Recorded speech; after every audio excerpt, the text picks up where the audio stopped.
Eminence. Go throw them knees up in the air.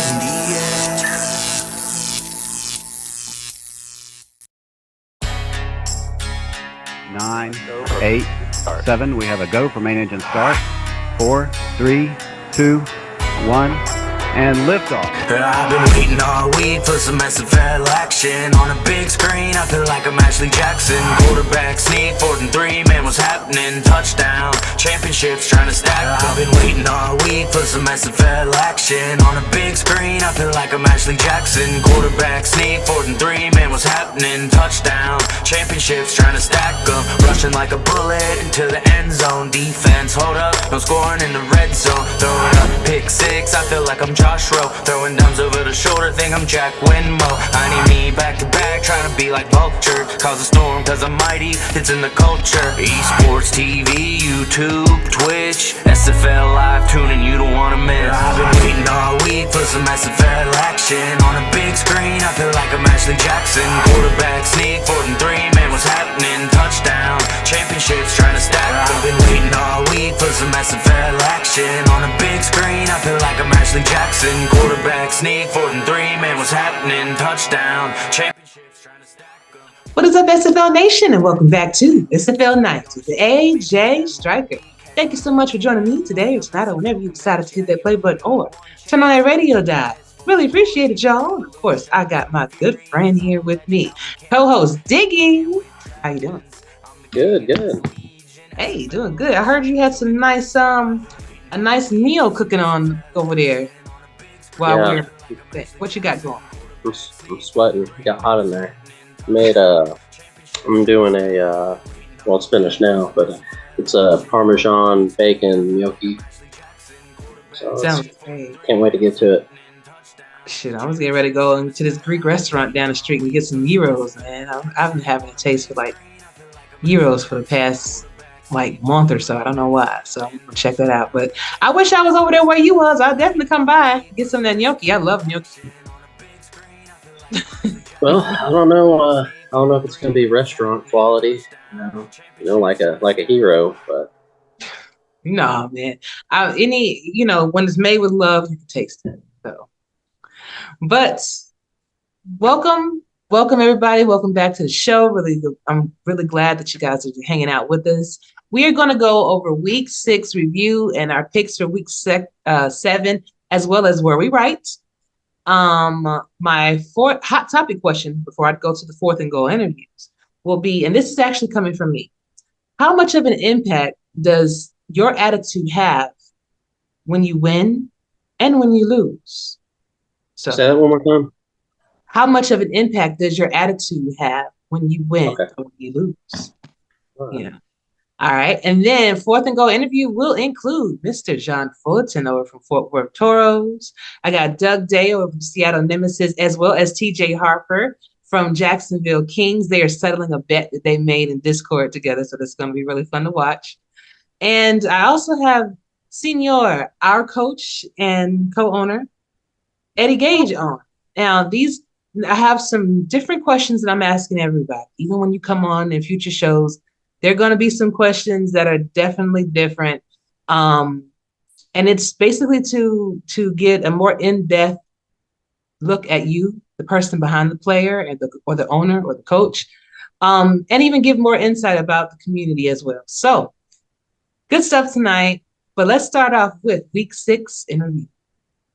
All right, so the London Knights were victorious over the Denver Night Wings, winning their game 52-38. I was right about this game. Tulsa Desperados won their game over the Los Angeles Vikings 33-20. I was right about that one. Charleston Predators battled the Fort Worth Toros, where Fort Worth won 42-26. I was right about this game. Baltimore Vultures took on the Houston Hyenas, where Baltimore won 27-12. I was right about that one as well. Jacksonville Kings battled the Seattle Nemesis, where Seattle came out victorious 10-3, and I was right about this game. San Diego Mavericks took on the Canton Classics, where Canton won 16-13. I was right about that game. Queen City Corsairs battled the Motor City V8s, where Motor City won 20-17. I was wrong about that one. Carolina Skyhawks took on the Alamo City Artillery, and Alamo City won 28-21. I was wrong about this one. DC Dragons battled the Mexico City Aztecs, where Mexico City won 34-26. I was right about this game. The Arizona Scorpions battled the Las Vegas Fury, where Las Vegas won 27-24. I was wrong about that game. Sioux Falls Sparrows took on the Atlanta Swarm, where Atlanta won 44-31. I was right about that game. All right, Diggy. So after all of that, looks like I received 8 right this week and 3 wrong. So what'd you do? I got 7 and 4 again. 7 and 4.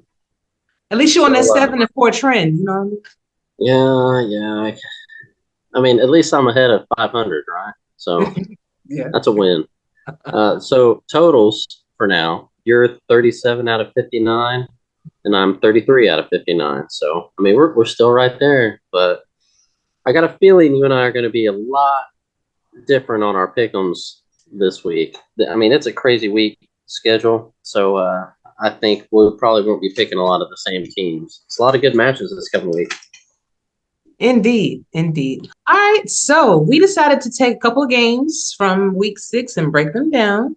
Now, keep in mind that the website, like as of right now, the website has not been updated with all of the stats that we would typically use on it. So we're just doing the best that we can with the in-game graphics that we were given, and even what we know about the games thus far. So, Diggy, I'm going to let you start first. What game did you choose? We'll start with a quick one here. Let's do Jacksonville and Seattle. Okay. You know, I wanted to give a huge shout out to Amar Bryant, who had a beast of a game.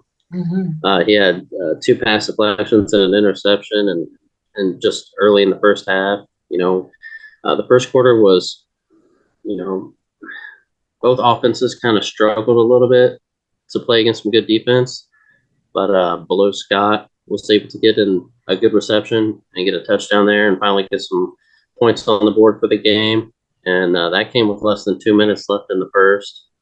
The game was filled with a lot of interceptions after interception after interception. And, you know, I felt for them. Yeah. Felt for them. But it's just an amazing defensive game on both sides. No one scored again until 2 minutes left in the fourth. That tells you how, like, this game was. And Seattle extended their lead to 10-3 over Jacksonville, but Jacksonville still had a chance to come back and take this to overtime. But O.J. Bruin's pass was picked off by Seattle, and they were able to close it out 10-3. But yeah, if you like defense, go back and watch that. I might watch it again. But then again, I might not, because it brings back some memories. Talk about later. Right. It did look a lot like our game. I'll say that. And we actually getting ready to go over that right now. When you talk about interception after interception after interception, there were 10 total interceptions in this game. I think it was 11 turnovers total. But Arizona went against Las Vegas in Silver State Stadium. Unfortunately, Arizona has not won in Silver State Stadium since season, I want to say 14. If they won as OKC, then I'm not privy to that. But as far as I know, we haven't. Something about that stadium. I think they put something on us so we couldn't win. But AZ did have 357 passing yards, 64 rushing yards, 421 total. Time of possession was 20 minutes and 28 seconds with 7 turnovers. Again, 6 interceptions from me and a fumble from DJ. Las Vegas had 337 yards passing, 73 yards rushing, 410 yards total. Time of possession was 23 minutes, 11 seconds with 4 turnovers. Now, Arizona scored 7 points in the first quarter, 14 points in the second quarter, none in the third, and only 3 in the fourth, where Las Vegas had 10 points in the first quarter, 7 points in the second, 3 in the third, and 7 points in the fourth quarter. Player of the game was Eric Price, quarterback for Las Vegas. having 30 completions out of 48 attempts, 337 yards, two touchdowns, and he has a quarterback rating of 62.6. It was a good game overall. It was a very close game. And if you were watching that game, you would swear that we were mirroring each other. It was like both coaches got together and said, hey, this is what we're going to do. And we're just going to confuse the AI. Like, it was just that close. I think the catalyst for us was, of course, the seven mistakes that were made. But not scoring in the third quarter, I think that kind of killed our chances. And when we did have chances to score, for some reason, the ball was dropped or fumbled. Shout out does go out to Will Todd. Unfortunately, he did drop one of those passes in the end zone. Like, Will, come on, man. You always get on me for not targeting you, and then when I do, you drop it. But it's okay. Hey, he still did good. He had over 100 yards in that game. So shout out to Todd. Exactly. 106 yards and one touchdown. Connor Weston had 98 yards and a touchdown. Hunter Norwood and Alex Constantine both had sacks. And Diggy, you had 10 tackles. So that was very impressive on your end, too. You was all over the place trying to get that, trying to get them to make mistakes. A shout out also goes out to Doug Britton, 123 yards. I felt like there was more than that, but that's what it came out to be on the in-game graphic, like I said.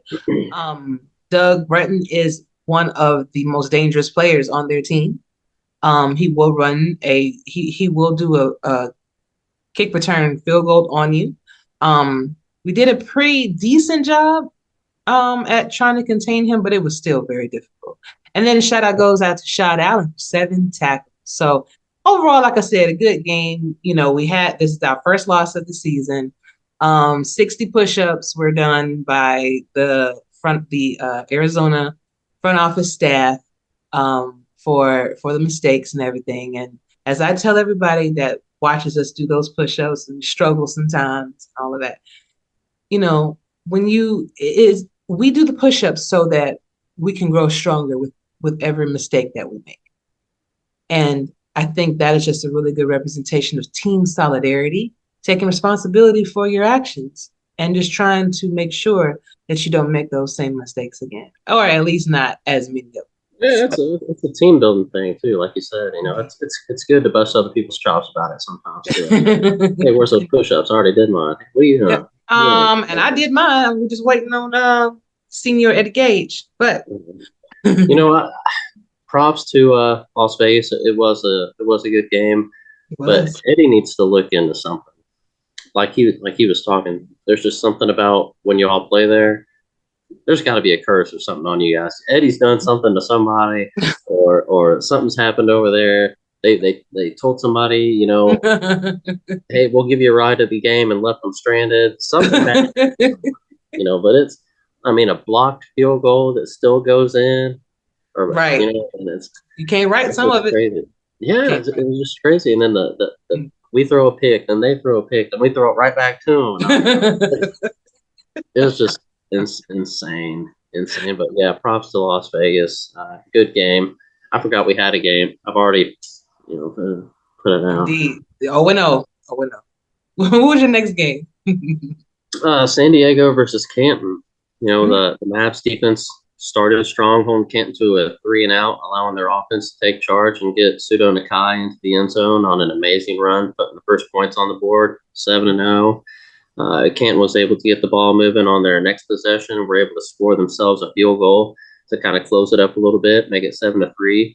And that gave their defense a boost as well, as they, held Canton to a 3-and-out. Robert Johnson ended the first quarter with a rushing touchdown to put Canton up 10-7.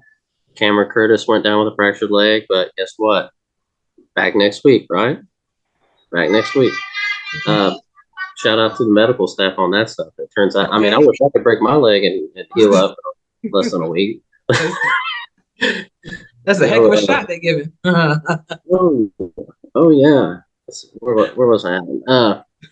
Canton's defense really stepped up in the absence of him. The second ended in a tie, 10-10, as San Diego both made and missed a field goal, which is kind of heartbreaking, when you get in those spots.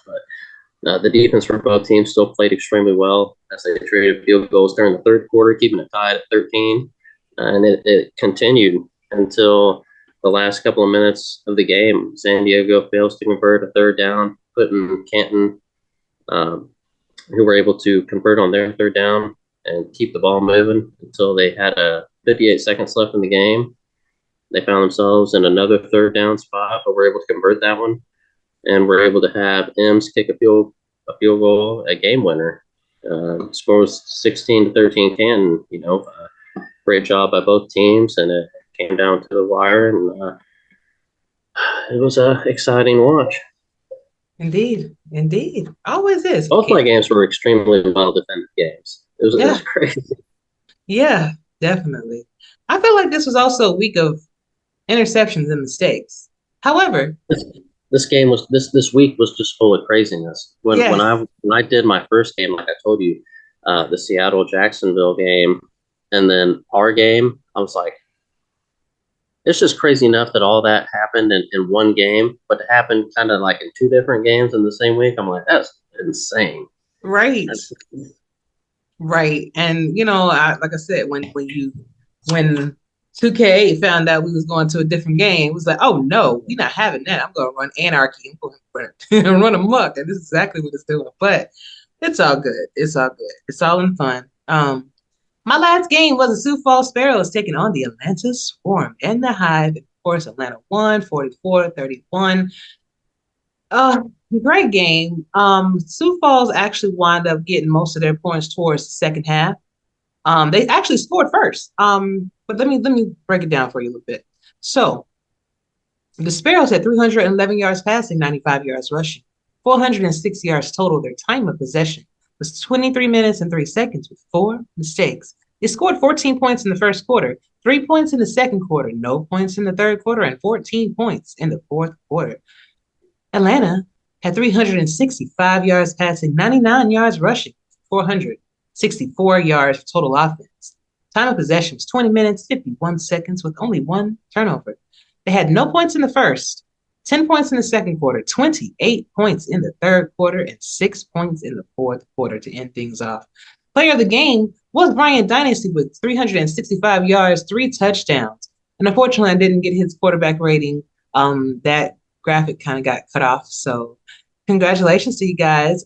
Shout out Boo Chisholm, 144 yards, 2 touchdowns. BDG Hollywood, 90 yards, 2 touchdowns, and Moose Papineau. Now, if Bryant Dynasty was not the player of the game, then I definitely think Moose Papineau should have got it. 10 tackles and just being all over the field, being a menace to that Sparrows offense. Definitely worth mentioning.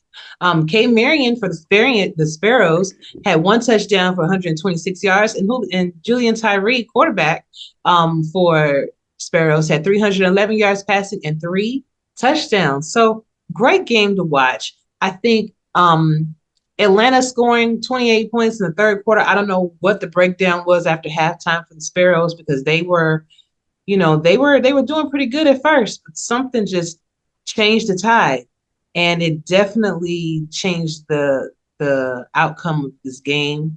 And I just don't know what it would take for the Sparrows to kind of get over the hump that they are enduring now. I believe that they might be trying some different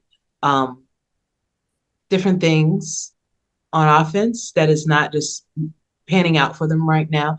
But ATL is on a roll. They are undefeated. They are getting back to the days of old where they were actually in the championship and won their first championship. So they're going to leave 2K8 with a bang, if they keep this up. So kudos to them.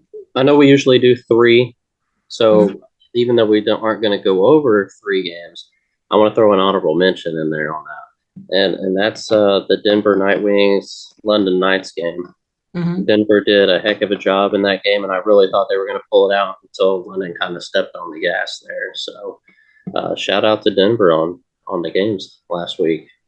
Indeed. Great games all around. Coaches are getting a lot more comfortable with the playbooks and their team builds in order to come up with the right game plan for their opponents, and it's showing on the field.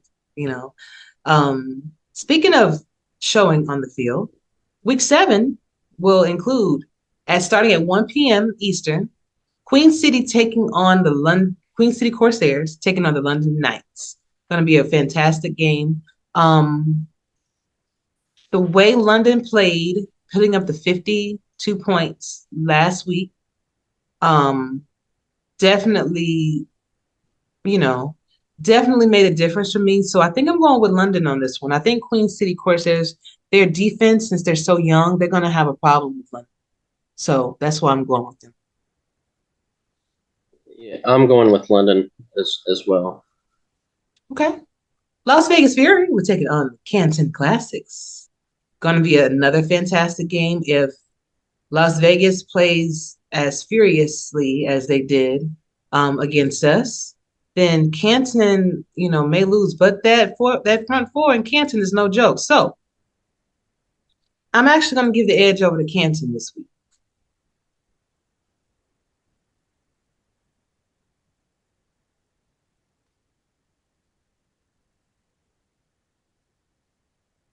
I'm about done with this. I'm tired of you picking my picks here because I was going to go Canton and I figured he was going to go Las Vegas. So put us both down for Canton. You just don't want me catching up. You got a second job you want to tell everybody about? What'd you say? I said, you got a second job you want to tell everybody about? Some mind reader or something like that? No, but I actually got a fun exercise right before we go to my fourth and go interview that I want you to participate in. I want to see if I still got it. All right. Hold on one second. Here. Okay. So next up, the Minnesota Legends will be taking on the Florida Storm. That is going to be a fantastic game to watch. And this is going to be a hard decision to make. Oh, toss up. I have to go with Florida on this one. I think that since Mighty has been in the league, now I'm not sure if Mighty is actually doing the offense, to be fair. I'm not sure if he's actually helping out with that this week. But if he is, they're going to have time on their hands. So I'm going to go with Florida Storm on this. I'm going to go with my boys Axel and BJ over here. Okay. I'm going to go with Minnesota. I think Reno will get the job done, and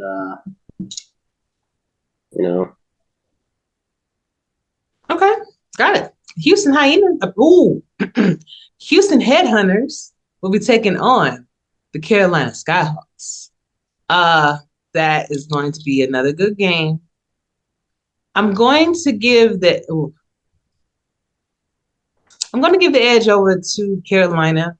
I think their unit is a little bit more cohesive right now versus Houston. Now, if Houston can spread the ball out a little bit more and score that way, I think that they will definitely win this game. Unfortunately, because I don't know what they plan. I mean, I don't know what anybody's planning on doing, but I think Carolina just has a more cohesive group at this moment. Yeah, Skippy and them have done a great job over there. But I'm going to go with Houston this week because I got to catch up somehow. Okay. And Houston showed you can't underestimate them too. No, you can't. I'm going to go Houston. Definitely not. So Seattle Nemesis will be taking on the Sioux Falls Sparrows, and that is going to be another great game to watch. Will this be the third win for Seattle, or will Sioux Falls finally turn things around? I am thinking I'm going to go with Sioux Falls on this one. I think that Seattle is doing a fantastic job. I think that they are on a roll right now. But I just think that Seattle, the Sioux Falls Sparrows defense is going to step up in this game and make sure that they don't score too many. So I'm going Sioux Falls. Yeah, I picked Sioux Falls as well on mine. Okay. Atlanta Swarm taking on the Los Angeles Lakers. Last game on Saturday. It's going to be a good game to watch. Atlanta is on a roll right now, and unfortunately, I do not see them losing to LA at this point. LA has been going through a tough time. They are 0-5. Anybody can lose, though. I mean, you can. We were just undefeated, and we lost to Las Vegas, so anybody can win any given sim day. I'm just not sure if LA has the right pieces right now to compete with this fire Atlanta team at this moment. Yeah, LA will get their win soon, but I don't see it this week against Atlanta. Atlanta's on, like you said, too big of a roll right now, so I'm going to go ATO. Gotcha. On Sunday starting at 6:30 p.m., we will have the Fort Worth Toros taking on the Baltimore Vultures. It's going to be a good game. I think that Fort Worth will give Baltimore a run for their money, but ultimately, I think Baltimore is going to wind up being 6-0. I agree. I think Baltimore is going to win this one, but I do think this will probably be one of those games where Fort Worth's ahead until the half or the third, and then Baltimore just steps on it. So we'll see. But like you said, any sim day, anybody can win. Good luck to both teams, but I'm going Baltimore this week. Mm-hmm. The Tulsa Desperados will be taking on the Jacksonville Kings. Again, going to be a fantastic game to watch. Tulsa did win their last game. Jacksonville did lose, unfortunately. And I want to say this might be played at the Kings Lair. If Jacksonville can come out and get their defense to step up, I believe they could win this game. But I'm actually going for Tulsa. I'm going for Tulsa as well. I was so excited when Jacksonville had the strong start they did at the beginning of the season. I don't know what's happened over there, but hopefully they can figure it out and turn it back to what we kind of were seeing the first couple of weeks. But I'm going to go Tulsa, like you said. Yeah. And just as a side note to this game, well, actually, I'm going to cover that when we go to the hot topic, so we're good now. Indianapolis Ramblers will be taking on the Portland Fleet. I think it's in Portland. It's going to be a fantastic game. And I think Portland is actually going to come out with a win on this. They have been playing lights out offense. Defense has stepped up too. Indy is kind of like, I'm not sure which team is going to come out to play because they have the potential to do great things. But then sometimes they just fall a bit short. So I think Portland is going to win this. I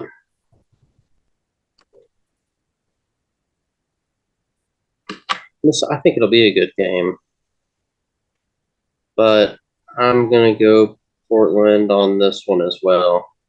But if Indy pulls it out, I'm not going to be disappointed either. Like you said, Indy is such a fun team to watch, I think. You know who they kind of remind me of since they're in Indiana? Who? Notre Dame. Notre Dame. I mean, they're amazing at times, and then they kind of fall off a little bit. But and they can do it in the same game. Like watching Notre Dame play is up, down, up, down. It's craziness. It's kind of like when Jay Cutler played for the Bears, and you're like, oh, we're good. Oh, we suck. Oh, we suck. You know, I'm still kind of upset with him, but yeah. Yeah. You know, I get that though. I get that reference. San Diego Mavericks will be taking on the Denver Nightwings, and I believe they're going to be playing in Denver. I think that these teams are pretty good matchup. Denver fought hard last week. They did. And I think for that reason, I'm going to go with it. Now, San Diego does have a very high-powered offense. They have a lot of people that were free agents that came over instead of having to deal with the rookies, the growing rookies that, you know, some teams are housing. But I do think that Denver does have, especially their defense. If their defense is playing lights out, then San Diego is going to have a problem. So I'm actually going Denver. Okay. Did you change your answer? Were you going to go San Diego? No, I'm going Denver. Okay. Well, I'm going to go San Diego. Okay. Sounds good. I guess you were going for Denver, weren't you? No. Oh, you I were? just Oh, dropped that little dime in there to see if you swap over to Denver. So I said they played hard last week, and then you said yeah. So it's kind of mind games. Mind games. okay. I got to win Well, here. hopefully your mind game that you just tried to play didn't won't backfire. Because I Well, would. I hope not. I'm trying to win. And actually, I chose Denver, so you didn't change my mind about anything. Mm-hmm. So Impact Monday will feature the Vancouver Legion taking on the Louisiana Revolution. That is going to be a fantastic game. If I'm not mistaken, this will be an away game for the Vancouver Legion. I'm actually going to go with Vancouver on this one. The last game they played lights out. If you let Robert Redford run all over you, it is going to be the end of the game before it even starts. So I think Vancouver's coaching staff is a little bit stronger as well. Not to say anything negative about Louisiana. Everybody's growing, everybody's learning. But I just think that Vancouver's coaching staff is a little bit more seasoned than they are. So with that, I'm going with Vancouver.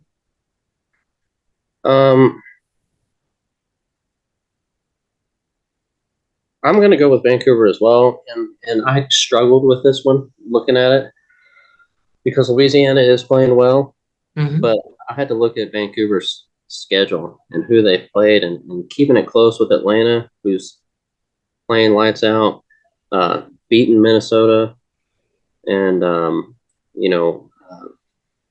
playing well with Portland as well. I mean, they've had a good schedule and they've had a lot of good games here. So I think I'm going to go Vancouver just based on what they've done already, team wise. Gotcha. Good luck to everybody. We're sitting pretty on a bye week this week, trying to lick our wounds and fix things, fix problems, things like that. So hopefully we'll come out stronger for week 8. But like I said, good luck to all of you. Hot topic question of the night is: how much of an impact does your attitude have when it comes to wins and losses? And to add more perspective on it, it's more so how you handle yourself in the chats that you in, whether it's a game day chat that's actually occurring as the game is going on, or if it's general chat that's in our Discord or our sports channels. How important do you think your attitude, or how much does an impact do you think that your attitude has when it comes to that, baby?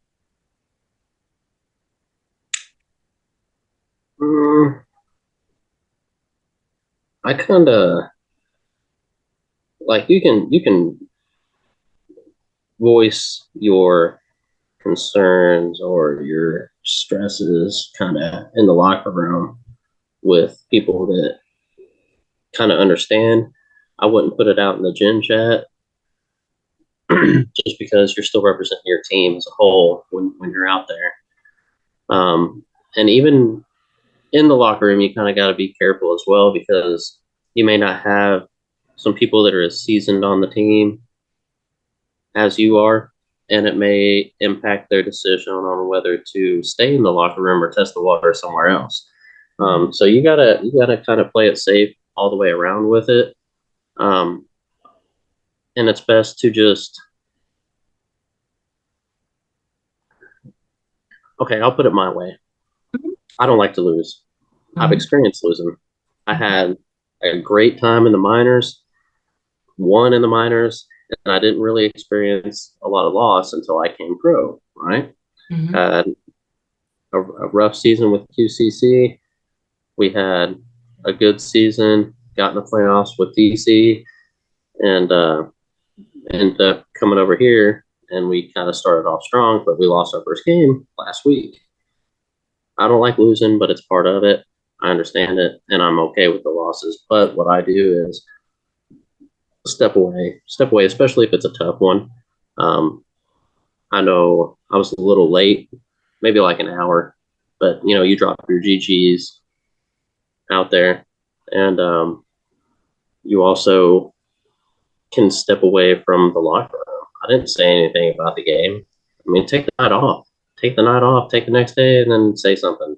Because I would rather somebody take the time off and gather themselves and finally come out and say something instead of saying something in their feelings and hurting themselves or the team later, and having more of an impact than they realize they do on not just themselves, but like I said, maybe somebody that's newer in the locker room or maybe a veteran, kind of like in Todd's position, right? Hey, I love this team. I know they're trying to work with me, get me receptions and all this stuff, but you want to make an impact and you want to be part of it. And then when somebody's complaining, you're like, it could open the box to more things than just the loss. Well, man, this guy's complaining.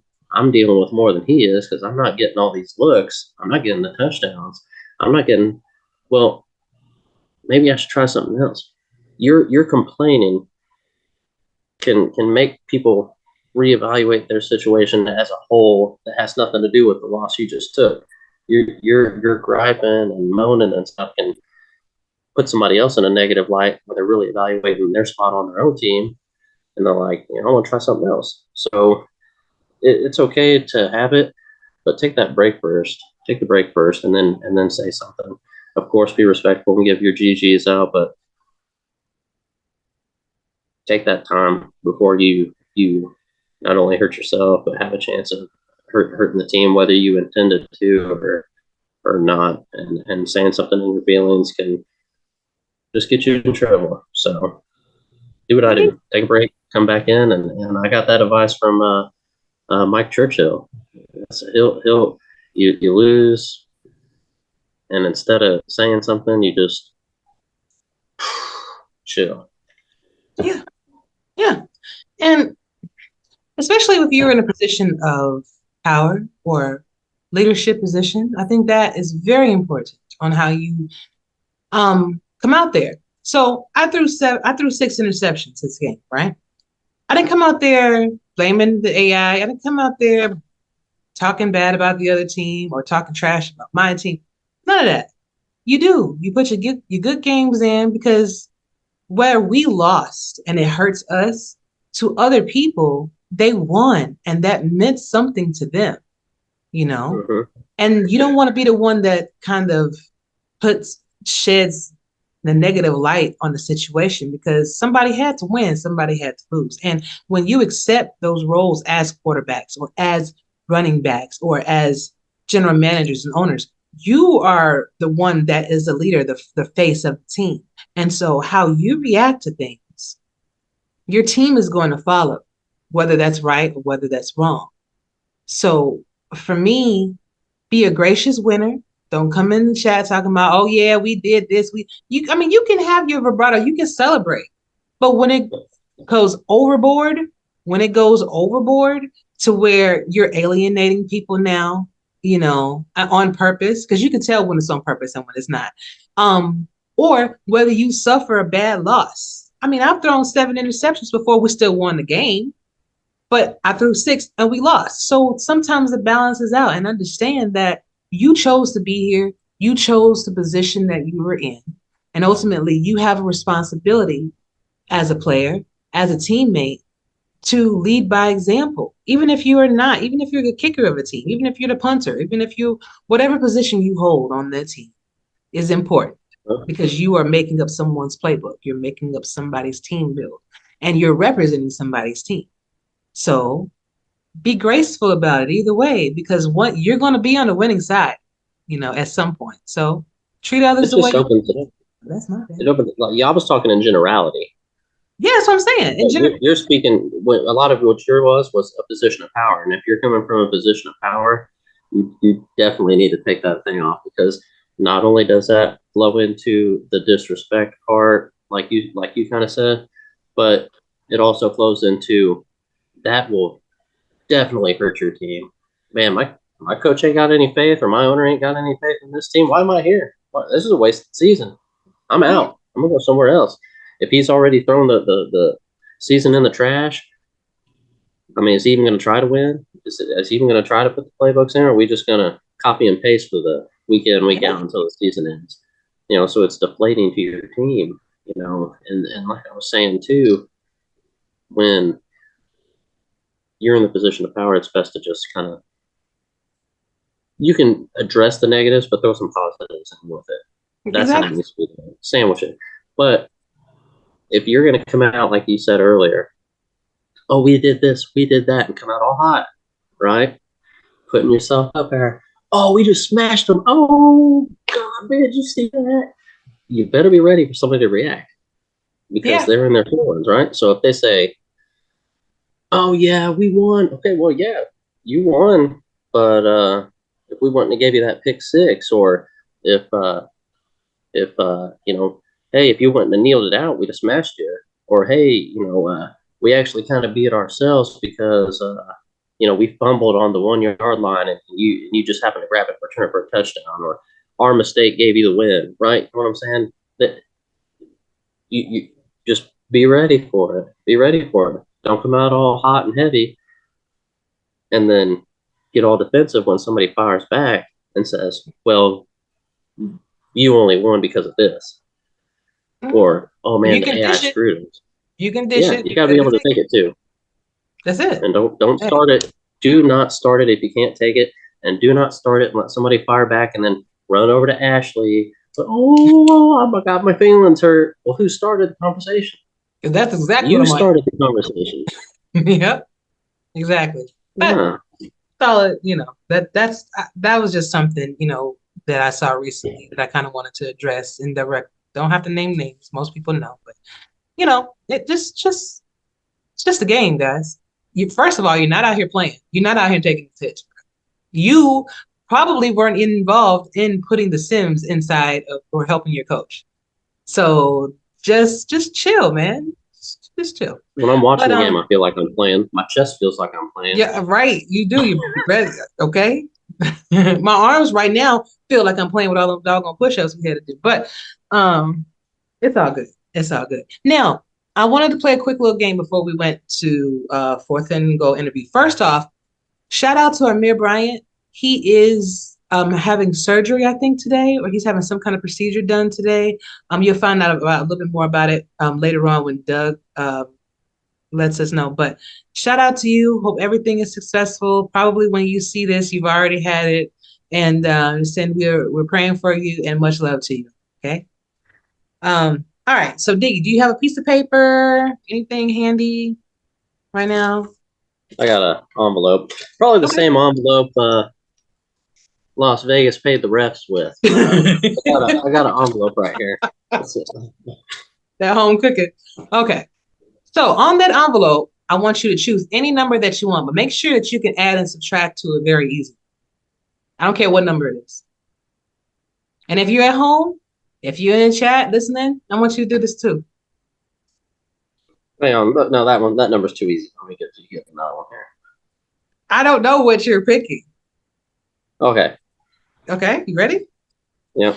I want you to add I want you to add 2 to that number. All right. Now, the very first number that you pick, right? Put a circle around. Put a circle. Okay. So you added 2 to it, right? Now I want you to add 3 to that.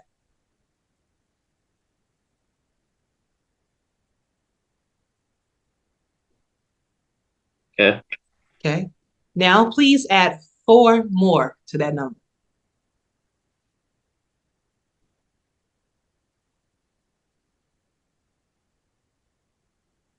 Okay. Okay. So the number that you just received, I want you to take that number and subtract the very first number that you had circled, subtract that from your bottom number, from that number that you just got. From the overall number minus the number I circled? Yeah, the overall number minus the very first number that you chose that I had no idea you were picking. Don't tell me what it is. All right. You ready? Are you ready? Yeah. The answer that you have right now that you just wrote was 9.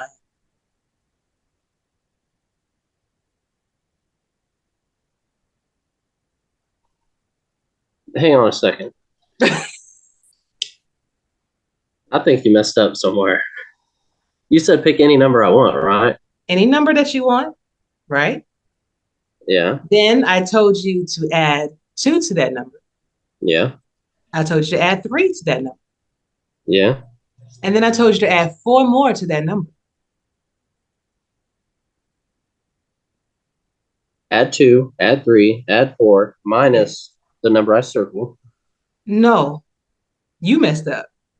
Okay. So after you do it again. All right. Okay. Add 2. Add 2. Add 3. Add 3. And then add 4. Mm-hmm.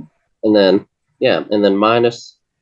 Okay, so that number the number that you just got, right? After you've added all of that. That's the number, right? Now you take that number and then you subtract the first number that you pick with that number. Mm-hmm. You should have 9. 9?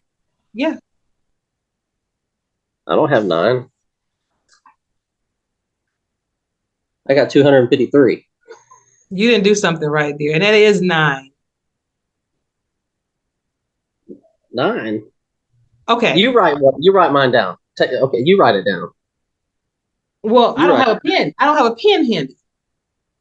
Okay, let's do something let's do something a little. Okay, let's do it again. You must have left out the part where you pick between 1 through 10. No, because I was about to go matter. like, it does not matter what salary I wish I had. That was going to be my number. Okay. Well, since you're doing it, we're going to do for you. Pick any number between 1 through 20. Okay. Okay. Okay, got it. Now, add 5 to that number. Okay. Okay. Now add 4 to that number. Okay. Now add 1 more to that number. Okay. Now, the number that you just wrote for the overall number, I want you to take that number and subtract the very first number that you picked from it. Before I added anything, the original number. Yes. I don't want to mess nothing up here. So the number I have now minus the first number I wrote down on this paper. Yes. Okay. You should have 10. 10.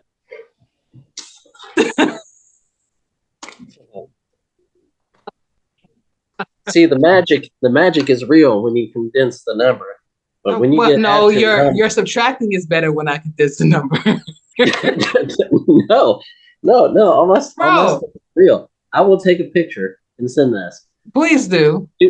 246 plus 2 is 248. Diggy, get your calculator. Get your calculator. Oh, you know what you did? I know what messed up. 246, okay? Mm-hmm. Plus 2 is 248. Okay. Plus 3, 251. And you said circle the first number. You didn't add the 4. Did you add the 4? Okay, so where's plus 4? So that's 255, right? Okay. Yeah. So you were supposed to subtract 255 from 246, which left you with 9. Yeah, but when you said circle the first number, I said the first number. You see this? The 2, man, the 2 and the 200. I circled the first number. Oh my God. Okay. Either way, your non-subtracting behind. I was following the directions given. Circle 9. the first number. I bet you everybody in the chat right now got 9 the first time, they got 10 the second time, and even anybody that's watching us on television right now. Make a poll. Make a poll? A little thing on your Discord. Be like, did you on the first number that Diggs did you get 9 or did you get something else? I love you, Diggy. I do. Yeah. And we can do that after the show. We can do that. Well, post it during the show. Yeah, I will. Yeah. And you'll get the answers. You'll get the answers in real time, too. And then we'll see who got more. If they messed up, because you didn't say 1 through 15, they have to do it for the first version of this. Even if you did it, whatever number. No, because once you get into 3 digits, once you get into 3 or plus 3 more digits or so, that's when it gets messed up. Am I circling the whole first number? You should have said circle the whole number that you started with, not the first number. You were supposed to circle 246, bro. I just circled 2. That's the first number in the long number I wrote. Done. Done with you. Fourth and goal interviews This is coming like right up. this is like when Eddie says pass it to Todd, and you're like, oh, the wide open guy with nobody on him. Oh, triple coverage. Woo! Don't get mad at me because you didn't do that right. Fourth and goal interviews coming right up.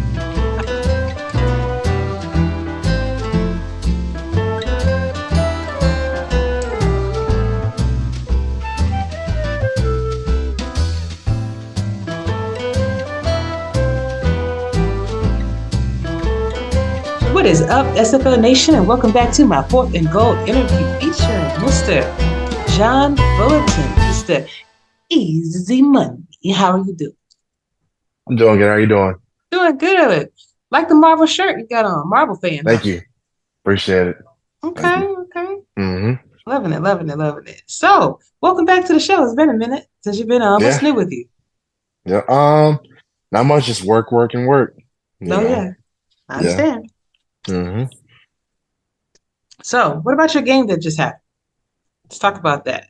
You received your first touchdown. Yeah.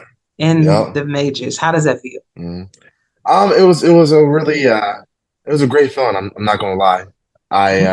It's one of those. Excuse me. It's one of those feelings where you kind of think it's gonna happen like that first week, and then the following weeks you think it's gonna happen, and eventually it doesn't happen, and then you're like, okay, when is it gonna happen in the first place? And I had a feeling during the last game, we were moving down the field pretty well, and they kept on throwing the ball to me. I was moving those chains and whatnot, and that last play, I was like, I think I'm gonna get a touchdown. I think it's really gonna be right down the middle. I think the announcer said same thing, that they were gonna throw it down the middle, but he said a different player. I was like, no, that's gonna be me. That's gonna be me. And he threw it. I caught it. Got tackled in the end zone and first touchdown. So it was honestly, it was a really good feeling. Really. And it's funny, off camera. What did you tell me that you thought happened? Do you remember what you told me? Oh, what was it? I'm having a brain fart already. It's okay. How your player's reaction. Oh yeah. It was crazy because I feel like even my player, how I was like, does he know something? Like, because he started jumping around like a little kid, and then literally everybody else is joining him, jumping up and down, congratulating him. Like, does he know he just scored his first touchdown? Like, it was kind of crazy, And I replayed that. Dope. Yeah, and I replayed it, and I was like, this guy must have known something because he's jumping up and down like a kid, I love it. But it was a great film. And that's probably something you would be doing if you scored the touchdown. I'm sure. Yeah, and I forgot who else. I was talking to somebody after the game too, and they're like, "You probably did a little fist pump in the air," and I was like, "Yeah, I did." I just watched the while the game was going on. I was like, "Oh my god!" I was like, "I really got the touchdown." Just fist pump in the air, but no, it was honestly a really good feeling. It was a really great feeling to be able to contribute to my team like that.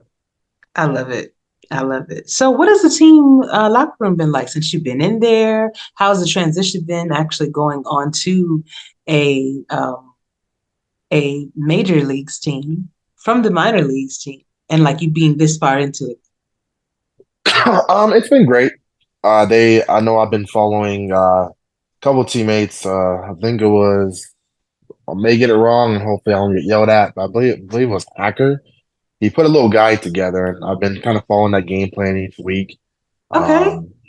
From the get-go, even before as soon as they say progressions are ready to go, I'm one of the first ones to submit it and get it going. So honestly, I've been listening to, what they told me in the guide, and, throughout the week, we kind of talk or whatever. And my schedule's been kind of hectic lately, so I haven't really been able to talk like I used to, but hopefully that will change now. And, but it's a good transition. And definitely, I feel like the same as when I was with the Rattlesnakes too. Gotcha. Down the minors, So what is the most important aspect of being on your team, on the Fort Worth Toros? I think it's just being consistent. I want to be able to, keep on improving my player, which again would, reflect on the field as well. I want to be able to just keep up with the progressions and things like that. I don't want to miss any of that. just because again it's going to affect my performance out there. If I wasn't obviously up to date with it, again that would affect anything on the field too. Definitely. So I want to be able to just contribute that and just keep it going. And honestly, I'm just happy with the results. Indeed, and you should. You should be. Mhm. Anytime you see yourself do something Yeah. exciting, Uh-huh. the AI actually worked in your favor. Yes, let me go ahead. Yeah. Uh-huh. Yep. But your next opponents are the Baltimore Vultures. Yeah. Undefeated right now. How does Fort Worth hand Baltimore their first loss? Honestly, I think it's just going to be really just ball movement. I think if we kind of just go out there and just kind of keep the ball going, passing around, things like that, um, I think we'll be able to, maybe to give them the first loss. It's just really going to be ball movement. At the end of the Ball day, that's movement? really what we're going to need. Pass the ball around. Give it to Bacon. Bacon's done incredible on the ground as well too. And honestly, I'm gonna hype myself up, but hopefully they can kind of see me out there too, and I can get a little touchdown against a team that not trying to start anything, but I thought was going to draft me or whatever, but that's cool, and honestly, just put the work in. So I really do. I think honestly, at this point, I think it's going to be a shootout. I think it's going to be a lot of back and forth. It's going to be definitely a game of the week, I would say. Okay, gotcha. In your opinion, do you think that you should have went higher in the draft, or you are right where you're supposed to be? At the end of the day, I think we all kind of want our name to be, kind of higher than what it is. Mm-hmm. I think at this point, it's really about, and again, this is what I was just talking about with the consistency, where, yeah, sure, maybe I, didn't really, get drafted high enough, but, I know come down, with these different seasons coming in the way, I know I'm going to be there. But maybe someone that, may have been drafted higher than me, we'll see what if they were obviously better than me or whatever. They may fell off. At this point, I don't really think I'm okay with where I'm at. I think I am okay. And again, when Fort Worth, messaged me that day and said, "Hey, you want to be a Toro?" I said, "Sign me up." So again, for me at this point, it's all about consistency and just keep it going. Season after season. I do look forward to being in this league for some time. And I think my actions are going to speak louder than my words. So, Indeed. And if I remember correctly, I don't think Jordan went first. I don't yeah, think Steph Curry went first. exactly. So, sometimes you miss out on an opportunity that was golden, Yeah. Mm-hmm. and then you get to watch from the sidelines. Oh, yeah, he's number one. Oh, okay. Yeah. Could have had him. Yeah. And we kind of see that a lot too, where, that number one is, or whoever, maybe they're so hyped up, give them some time and, they they don't really do as good as people thought. So, it's always Mhm. Go ahead. No, I was gonna say, it's funny because I wonder if that whole being drafted at a specific number even matters. Because some people Yeah. that can be drafted, the last person, Mr. Irrelevant, Uh-huh. can make some of the best waves Mhm. and probably the most significant gains in the league Yeah. because of maybe where they were chosen, because you just never really. And then you can have a number one that can leave you that next season. Mhm. Just bounce. Yeah. So And I think a lot of times too, when you're sorry, I mean to cut you off. no, you're but fine. I think when it's when we add a certain draft pick, I feel like that's when the how would I say, the dog comes on you, where Mhm. you want to put that work in, you want to show people, hey, it's fine that you passed over me, because I'm here putting the work in, I'm still here, I'm putting up numbers or whatever the case may be. Mhm. So I think that really motivates you just to do better. Gotcha. Mhm. Halfway into the season on your brand new team, your new home, Mhm. have you decided if you wanted to do more for the team or maybe more for the league? I think the last time we talked, Mhm. your schedule was kind of hectic and you wouldn't be Yeah. able to do it at that time, but Yeah, has things it's changed? still No, not things haven't really changed too much. I Okay. am they have moved my schedule around a little bit, and I think now it's gonna be more consistent. Okay. So, we'll kind of see how things go. Um, my biggest thing is I don't want to commit to something I'm not gonna be able to do. So I kind of want to see how my schedule goes and things like that right now too. Um, Okay. but I do see myself helping out the team in the future though. Okay. Good deal. Mhm. I'm sure Hacker and Nacho love that. They would love to have you to help Yep. out like that too. But, Yep. so I got some fun questions for you. Normally, Well, I kind of do like this different questions that I mhm. haven't asked you before, or Yeah. just kind of mixing things up, right? So, Mhm. what's the first thing that you thought about when you woke up this morning? Um, what was my first thing? Oh, that I was gonna be hopefully that was gonna be on time to work because I had to teach a class of about 20 people. Yeah. So it Oh, was it was a little of getting my mindset.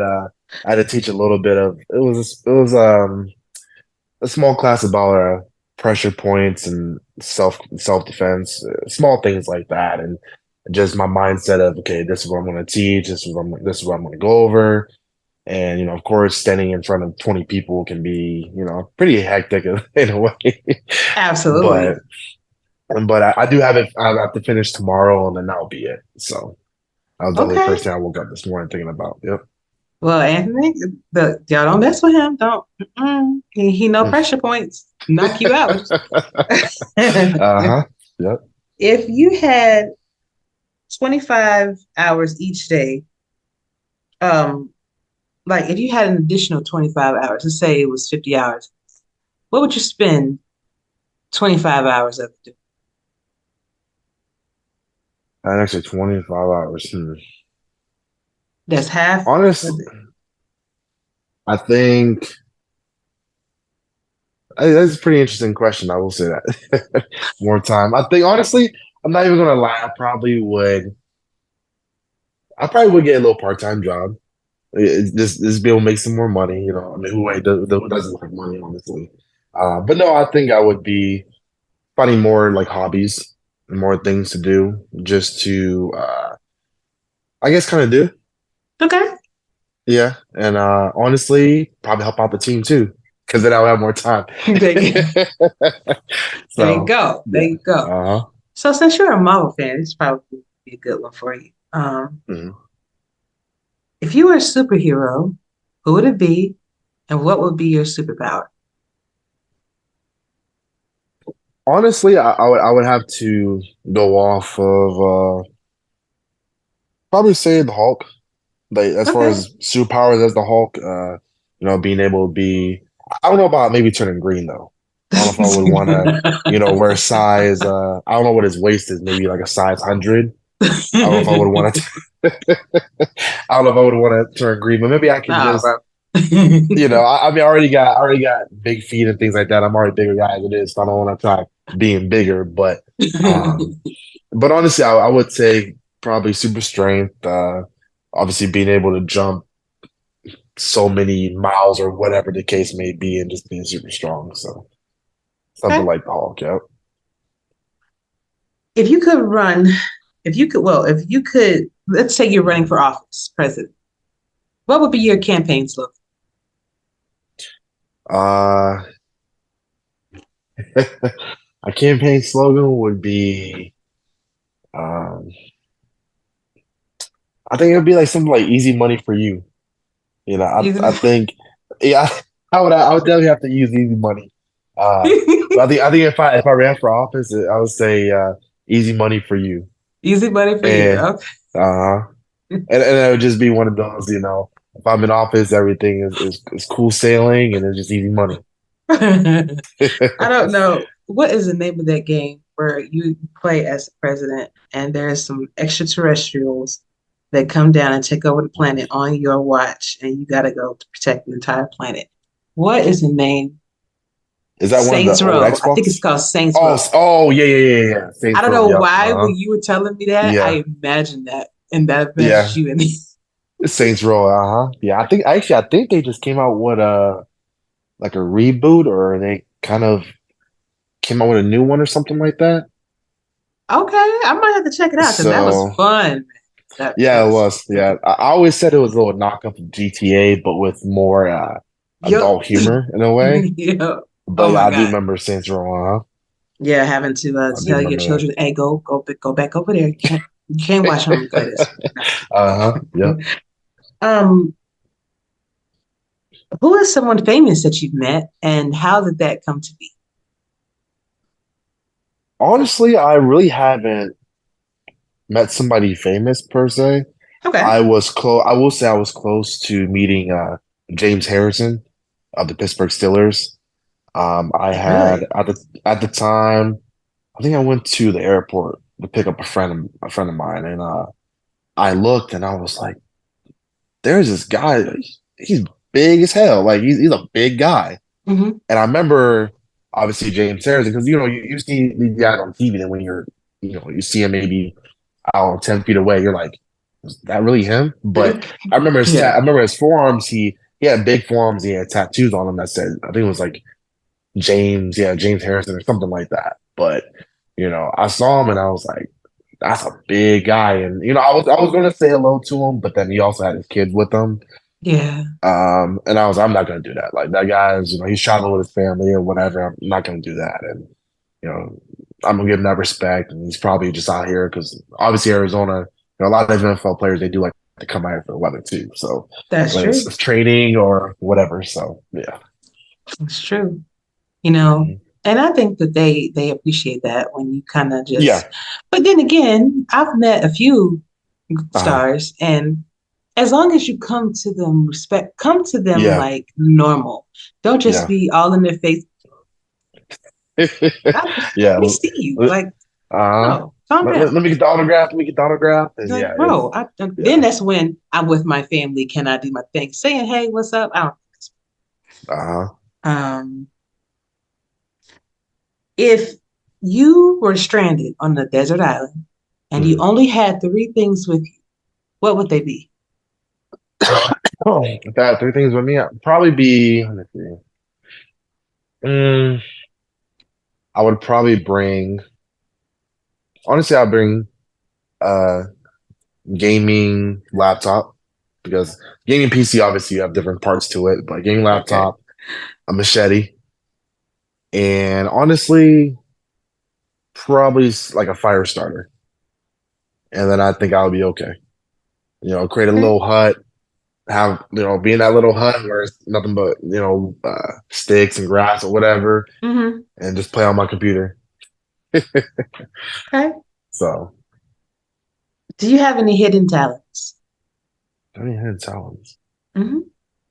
Honestly, I don't think I really do. I mean, back in the day, growing up, I did play a little bit in alto saxophone and things like Okay. that. But obviously, that's kind of gone away with time. How do you know? But Listen, I'm learning right now, and then I have a flute that I uh, swear I didn't pick up for 19 years, and I picked it up like mm, maybe a year ago, and I yeah, still remembered. So I'm sure it you get you a sax, you're gonna remember. yeah, Your it's been mouth a is minute. gonna Like I probably remember, hurt that damn reed. yeah, oh yeah, I still remember how we played. I've done like national anthem, and then I've also done what's that one song?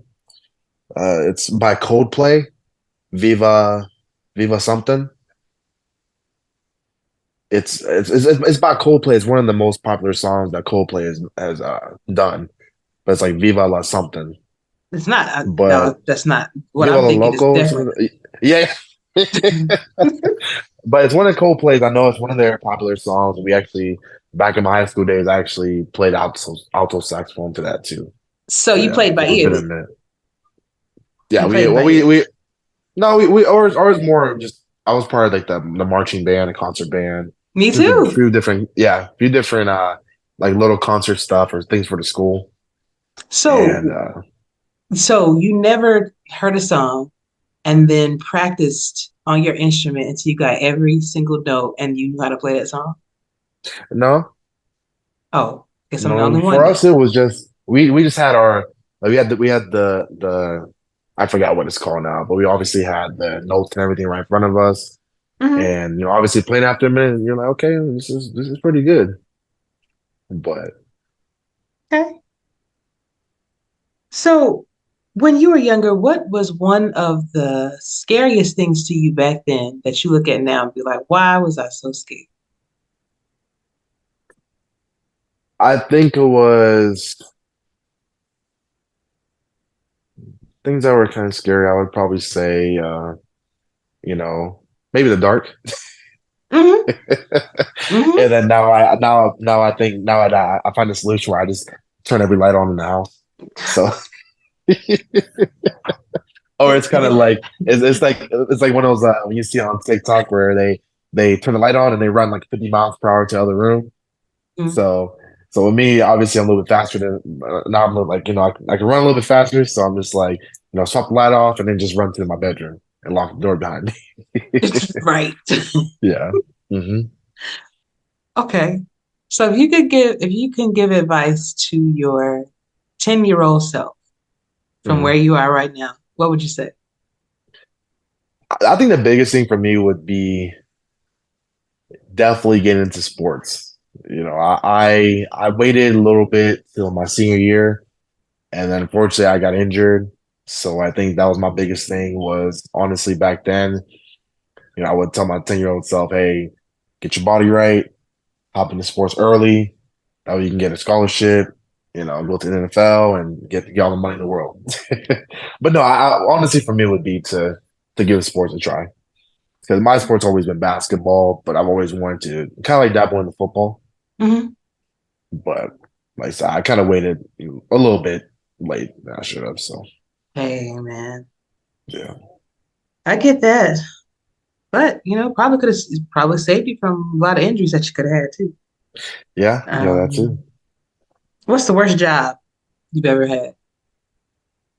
Worst job. Worst job. Like, why am I here? Uh, Like, this is stupid. Honestly, it was really I worked for a company back in Pennsylvania. It was called Hmm. Goldstein Delivery Okay. Furniture, and honestly, delivering furniture every day that gets pretty tiring. Especially when you're delivering furniture to somebody, you have to turn a couch a certain way, and maybe for example you're moving a china cabinet or maybe have like a piece of it, and you make sure you don't chip it off or things like that. But yeah, furniture delivery. I think I worked there for probably about a month, and then I moved on to hospital security, and I Mhm. was like, yeah, this is so much better than that.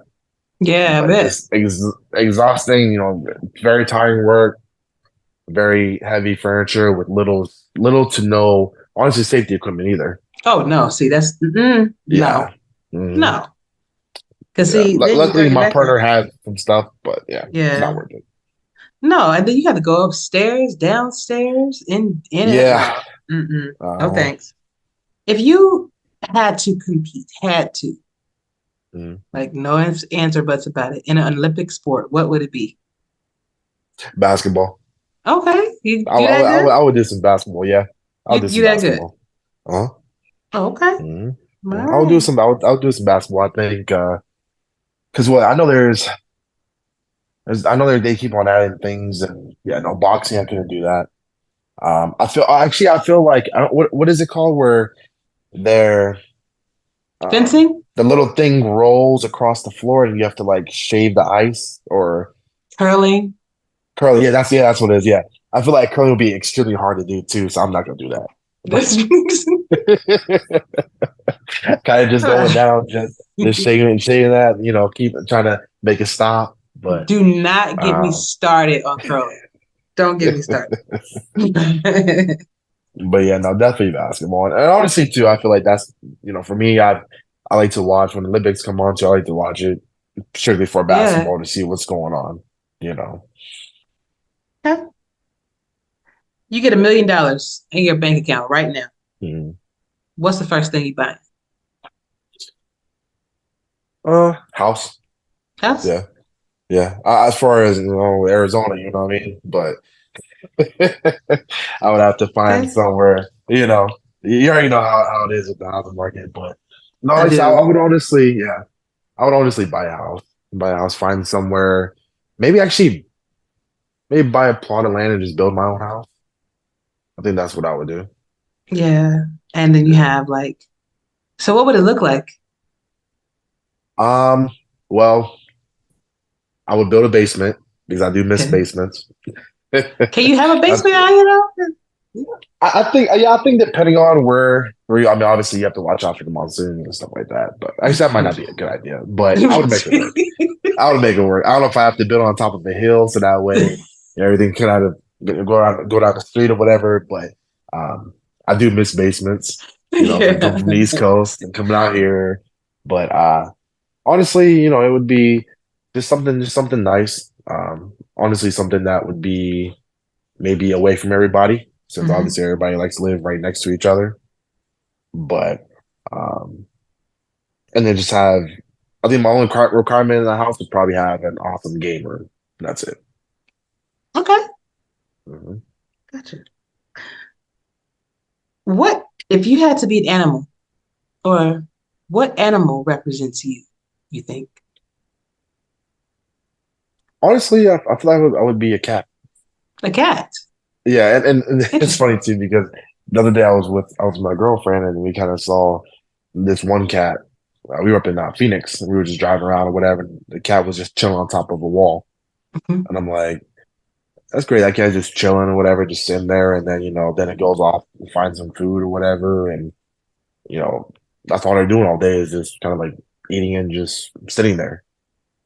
And obviously, I don't know if you've ever seen like the TikToks where cats like literally find their locate, like they find their home. They can go like 10 miles down one way and come right Yeah. back. So Yeah. that's the reason I would also want to be a cat too, which is kind of funny because I'm kind of like allergic to cats too. But uh, but I would want to be a cat. Yeah, That's a good one. I like yeah, that. I'm allergic, but I want to be yeah. it. If money and time were not an issue, what would you be spending your time doing? Honestly, I would say traveling. I would say definitely traveling to different countries. I think I would definitely want to go to probably maybe like Japan, for example. Hmm. I would definitely want to travel different countries.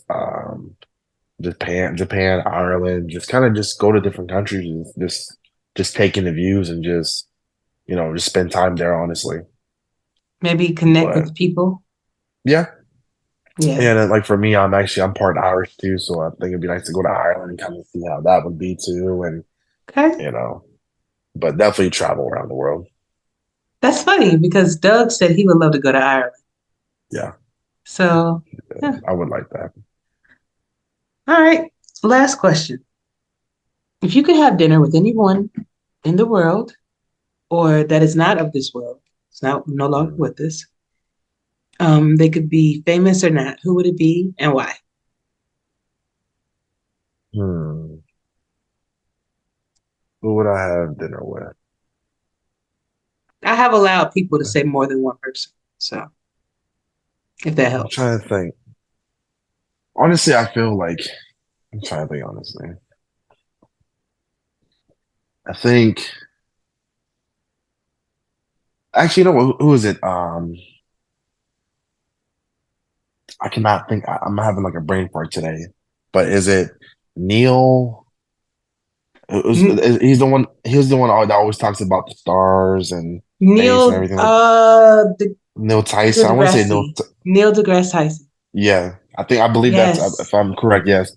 Um, The astrophysicist. I yeah, I would love to just kind of sit there and just listen to him like kind of talk about just what's out there and what could be out there. I find a lot of that talk very interesting. And Hmm. so like, I think I would for me I might have to say, can you dumb it down a little bit? Because then you might start saying, X divided by the square of the sun is this or whatever, something like that. But no, I would love to kind of just sit there and just talk to him about whatever would that would be anything outside of this earth and just out there in space and things like that. He is an absolute Yeah. wonderful guy. And Hmm. even if you did have something that you didn't understand, I believe that he has the capacity to be able to break it down for you. So Oh yeah, it's for not sure. completely making you feel like it's spoon fed, but Yeah. it's easier for you to understand. And it's not many African American scientists in that field, so Yeah. that's really good. So Yeah. Yeah. but yeah, man, this was wonderful. This was great, and I really appreciate you for stopping by, visiting Yeah. with me. As I love to try to follow Thank the you. Dickies and Yeah. get their perspective on things throughout the time they're here. So, before I let you go, you got any questions for me? Actually, did you go to the Super Bowl experience by any chance? At my house? No, No. no, we were chilling at home. Yeah. I know it's like you really don't get opportunities like that, and if Yeah. I knew more about the area, exactly where to go and park, Yeah. Yeah. things like that. And I got to think about my little ones too. Like we're gonna all have to Yeah. get tickets, and Yeah. if the opportunity ever presented itself, I think I would definitely go just for that experience because I've been to a lot of other sporting events, but just not football. So Yeah. Did you go?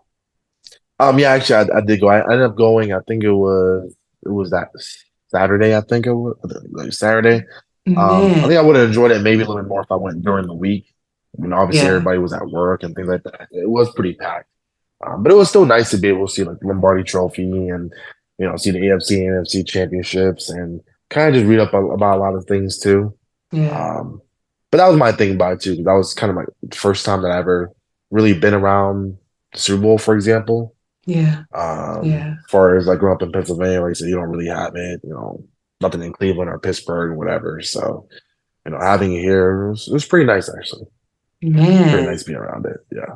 So is it the energy that people pay for? Because like, okay, think about this. You're sitting at the crib, Yeah. you're right here, the TV is right here. I literally can see every player. And I have an unlimited beverage, Yeah. supply, Mhm. food. I can get up and go at any point. Unless you in the skybox, something Yeah. like that. Is it really worth that experience? In your Um, opinion? it was about half and half. It Okay. was nice. It was nice kind of seeing like for example, for myself, I saw there was a football that had all this had different signatures from obviously I'm just gonna say it, but when the Steelers beat the Cardinals. So Yeah. I took a little picture of that and I was like, okay, I was like, it's nice to see that. And it was about half and half.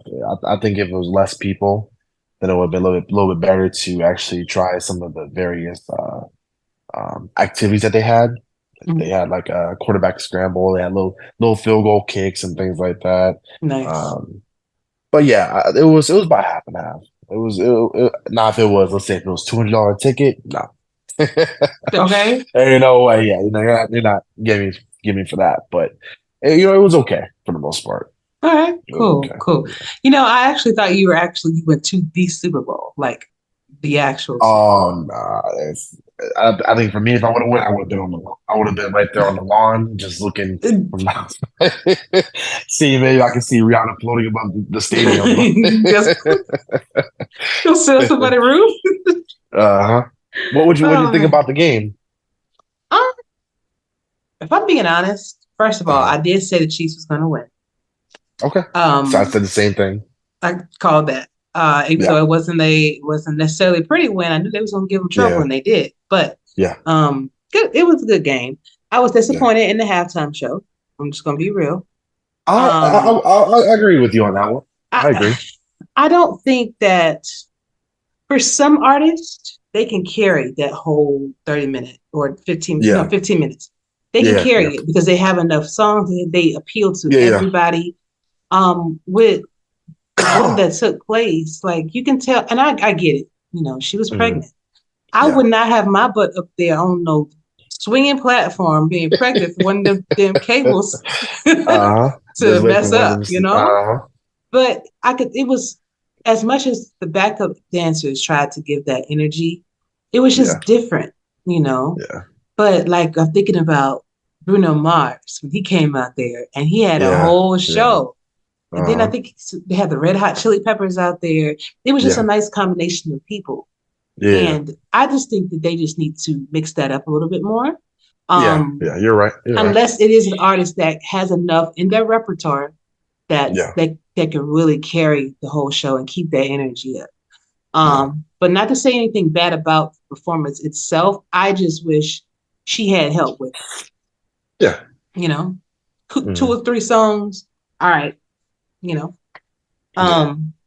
I didn't like the announcers. Okay, and I would say this because I'm here. I'm in the Mhm. SFL. So when I'm listening to a football game, I expect for them to come like our announcers do. You Yeah. know. Mhm. So when I'm listening to, I'm like, yeah, but you're not Cam.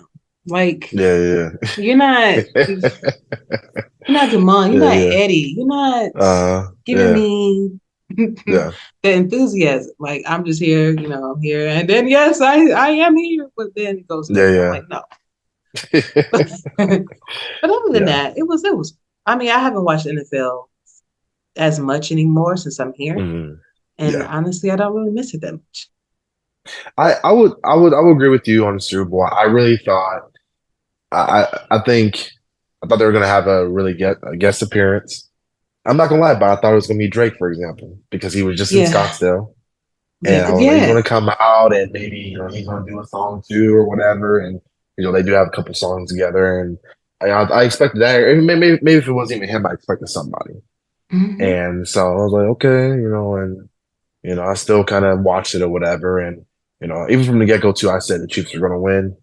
Um, and I guess to kind of talk about them for example too is it's kind of crazy too that they let go one of the best wide receivers in the NFL and they were still able to make the Super Bowl too. Hmm. So I mean, I was like I definitely wanted Mahomes to get another one, and I was happy with it, and it's definitely what be interesting to see how these next couple of years are going to go too. Definitely. And no shade to the Eagles, no shade to Jalen Hurts and his Yeah, crew over there because they did their thing. They did a yeah, they did. fantastic Yeah, job even to get into that position. yeah, they did. Yeah, But I admired the fact that a lot of the team, the quarter, Mahomes was hurt out there yeah, he was. playing. Yeah, uh-huh. That's a lot of heart because guess what? Ashley, listen, I'm gonna put my foot up on this ice because if I break Uh-huh. my stuff, y'all still Yeah. gonna get paid. You know what I'm Yep. saying? But Uh-huh. I'm sitting here trying to ice this thing down. No, bro. Uh-huh. Yep. But um, that was cool. Do you have any more Yeah. questions? Or you good to go? Or No, that's basically it. I just thank you for, letting me on your show. I appreciate yeah. being able to kind of talk about whatever. And just thank you. Hey man, you're very welcome. But I cannot let you go without giving you the last word. So that can be a song, that can be a shout out, or that can be a Mm. poem. What you got? Honestly, I just gotta say shout out to the Toros, right there. Yeah. I was kind of talking a little stuff in the chat, last week, about throwing up that. I guess it was for the headhunters, but I say, the Toros got that until I guess the Yeah. next matchup or whatever. So we'll see. But I just want to give a shout out to the Toros, give a shout out to my teammates, give a shout out to other people, boy TJ Harper, Jay Balmer, Mojo. Sorry about being down a little bit, but at the end of the day, those are my shout outs. And again, thank you for letting me on your show. Hey man, anytime. I mean, that helmet is so big back there. If you didn't know he was part of Toros, you definitely let Yeah. it know. Yeah, Yep. All right, brother. See you soon. Good luck for the rest of the season. Thank you. All right.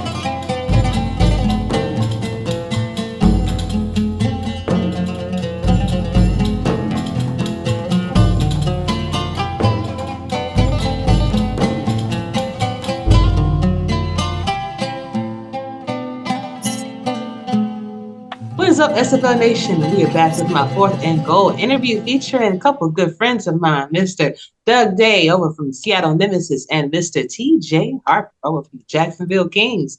Gentlemen, how are y'all doing today? Beautiful day. TJ, I'll let you go first, man. I know you're having a rough week. So some of us are having better victory Mondays than others. Mm. We had a very rough weekend, and I'm here to make good on our bet that we made and say nothing but loving and nice things about Doug and the Seattle Nemesis, and honestly, they kicked the living crap out of us this weekend, and it was rough. We took it hard. So, but it is what it is. It's part of kind of the learning experience for me. I thought I'd come in and just kick everybody's butt every week, but it's not that simple. No, it's not. No, not at all. Not at all. It was a tough game. It was a wild game. We put together a game plan and we did our thing. So that indeed. Indeed. And it's funny because we were just talking about this off camera that it seemed like this was the week of interceptions. Like it was crazy. Even in our game, I had 6. Eric Price had 4. Looks like Jacksonville had 7. Seattle had 3. So it doesn't look like anybody came out. Not that I haven't went over everybody's game as of yet, but it doesn't look like everybody went out unscathed with that. So yeah, I guess AI was like, you know what? I'm gonna cause havoc. I'm gonna everybody get a ball. Even if you if you had a bye week this week, you're a quarterback, you're probably really happy, with how the games went. Exactly. I mean, even with that, it's like you have all these high value quarterbacks just getting schooled, and then out of nowhere, you have what was his name? Tex Grigg from Canton, right? Came off the bench and actually won the game for him. Right. It was like, oh, speaking of Canton, I have a guest. So, ladies and gentlemen, please say hi to Brad. Oh my God. Brad. Hi, SFL. I can't believe it. Thank you for letting me come on the show. This is really cool. So, okay, Ashley, back to you. I'm going home now. Bye. You're looking a little yummy over there. I might, have to grab some butter in a minute. Some jam.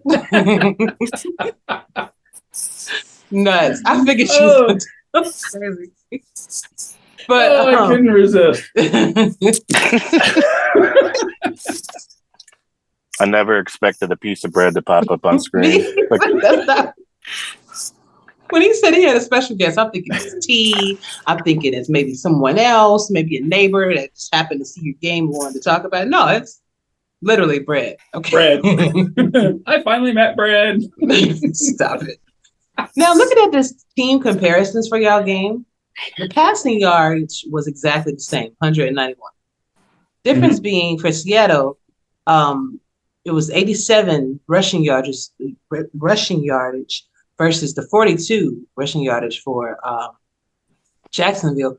But it looks like the main component was the turnovers, and this was a heavily defensive game. I mean, both of your defenses were just like, we're not giving up these points like that. So kudos to both of your defenses for trying, But what do you think besides that could have been the breakdown, or you think that's probably just what it was? And I'll start with you first, TJ.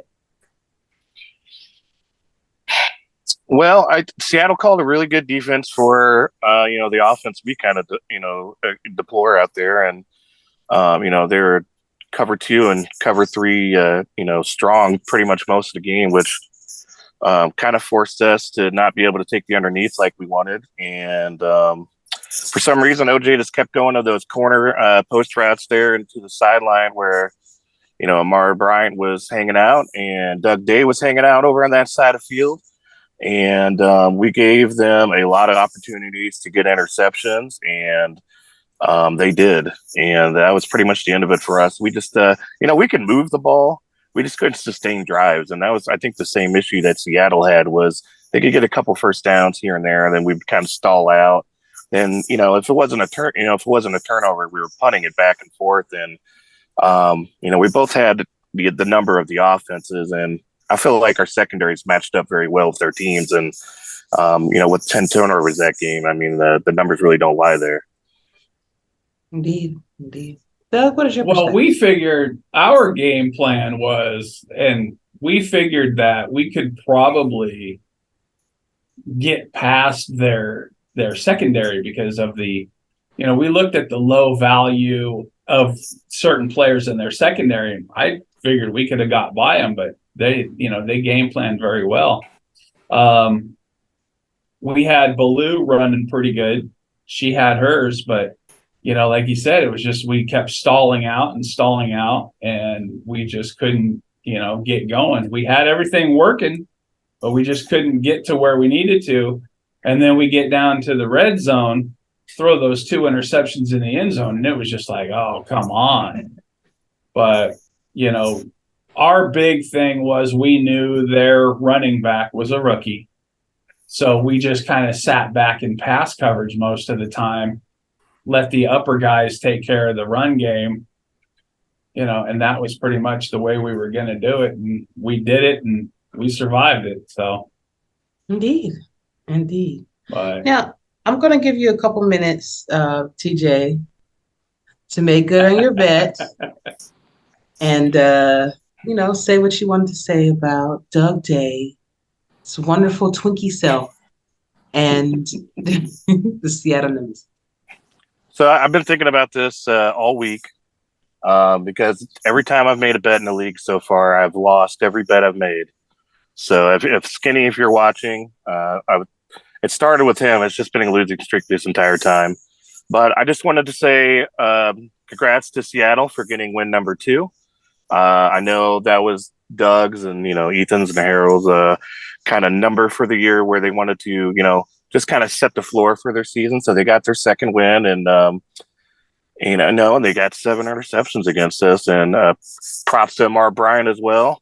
I know, I'm not in the locker room, but I know he was in there puffing his chest and hooping and hollering, having a good time.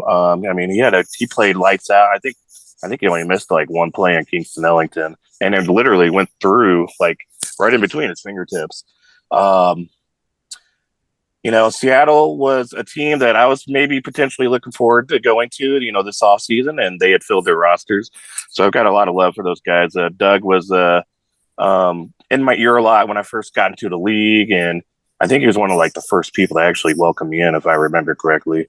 I've always been grateful for that, and the friendship that we have. We always chat a lot, and we're always super friendly and kind of have similar values too. So I'm looking forward to Seattle getting some more wins this season. So if they play like that defensively the rest of the year, which I know the guys were calling yourselves the Legions of Boom.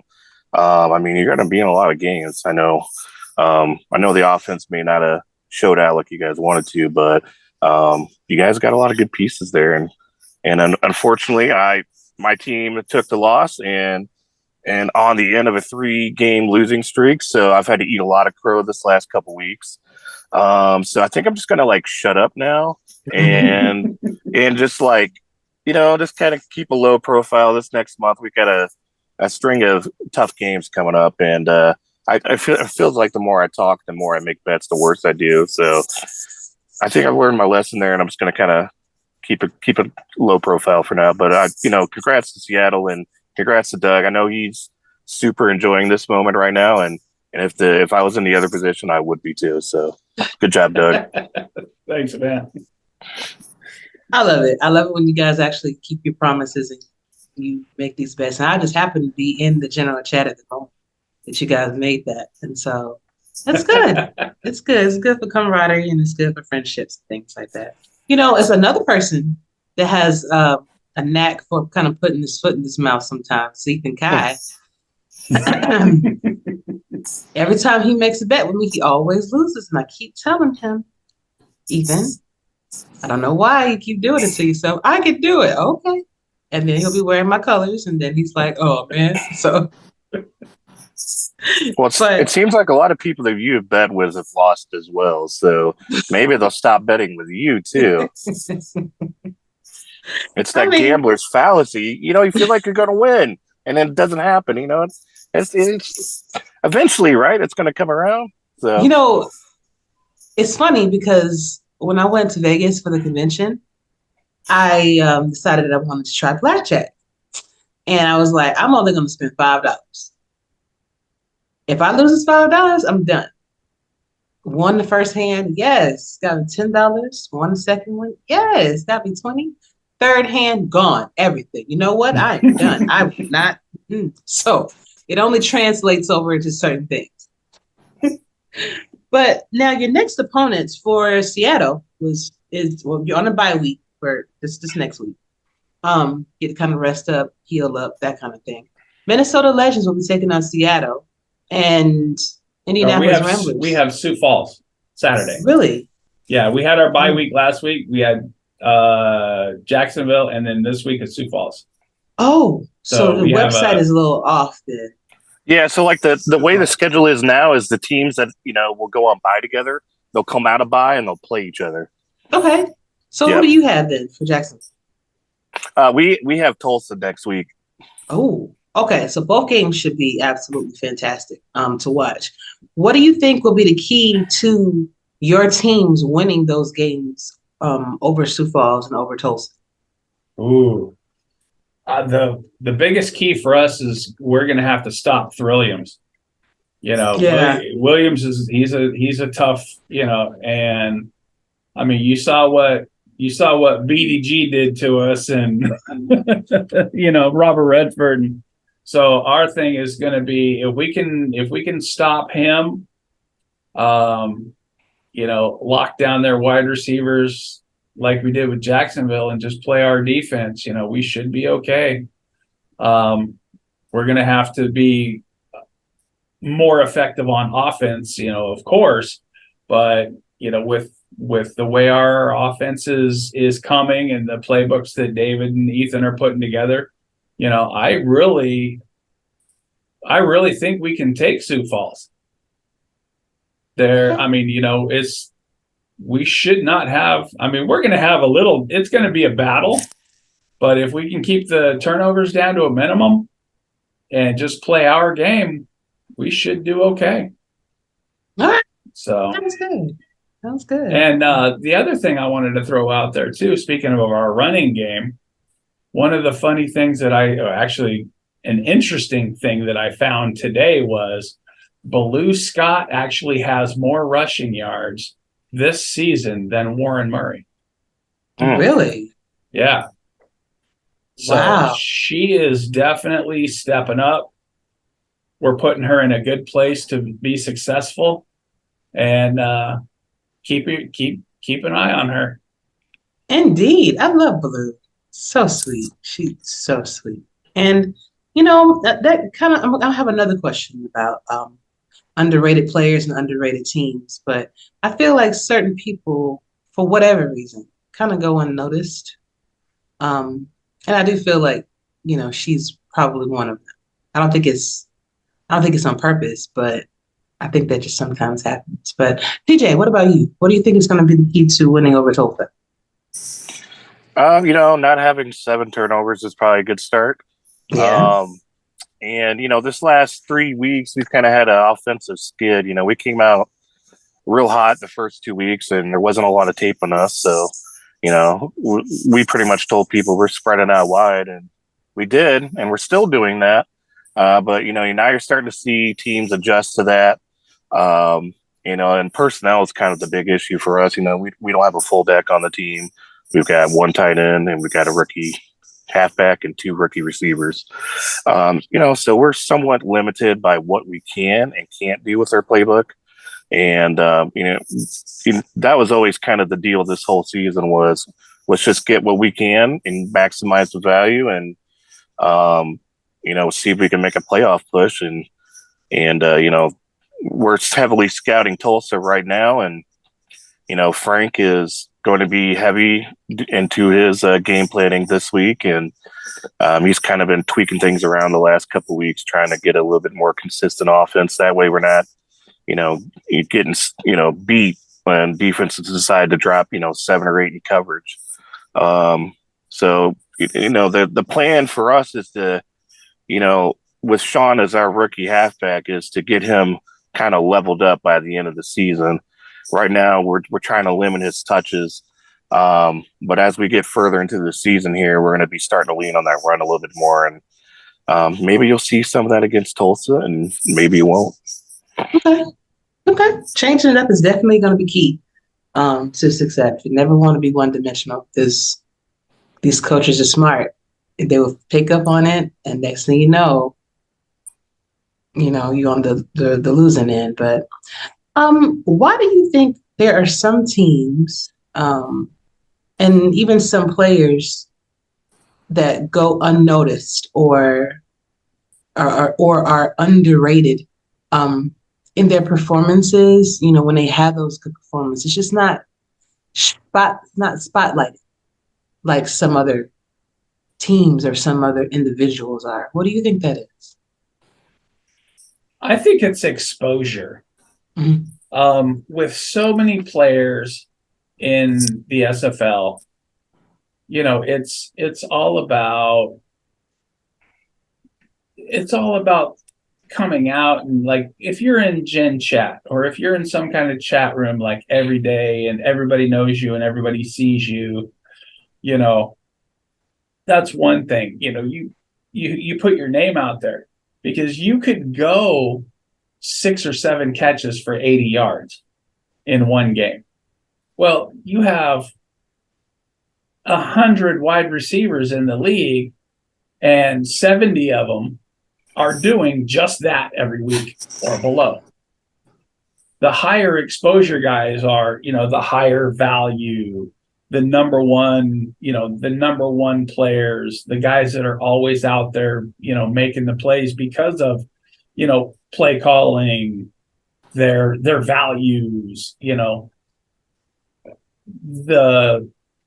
a lot of it could be like the time that they've had in the league that everybody knows who they are. But, if you look at the stats, the top 10, how many of those top 10 do you actually see in Gen Chat or interacting in the community? They don't need to because their numbers speak for themselves. But a lot of guys that come in, like, I don't really consider myself a top safety, because I'm not putting up the numbers, because I'm not, every week Cam's like, oh, look what this guy, look what Doug Day did, well, this week he made because, I popped 3 of them on Jackson. Right. But, it's just, I don't know. It's just the way that players put themselves out there. If you want to be more seen, you got to be seen. So progress, do your thing, get in chat, say, hey, what's up? Active in the locker room. People probably don't even know who our quarterback is if they're not watching the games, if they're not paying attention. I don't know. She's like, I don't know who my quarterback is. It's crazy. But that's a good point. That is a good point. And, I've often said that, even if you want to get on someone's show, if you want to contribute behind the scenes, it is good to get yourself out there. I mean, you're paying your money. Why not just make it a one-stop shop for everything you need? Or just, get the most out of it.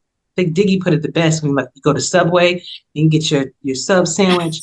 Some people just get like a little mayonnaise and some meat and that's it. No, load it up. I want every single topping that you have and extra because I want to get more for my money, so. But TJ, what's your thoughts on it? Oh, this is a complex one. It's a big league. I mean, we're at 28 teams and 23 roster spots per team. We've got a lot of members. We've got a lot of people that are in, on the Discord too that maybe haven't quite signed up yet, but it's hard to keep track of everybody. Like the coaches that are, play calling and the scouts and, your DOCs and those people that have those kind of jobs that are really geared towards, digging in and finding information about all these different players. Those people are in the know, because they're looking at those stats, they're looking at the film. They know who's balling out and who's not and who to avoid and who to attack.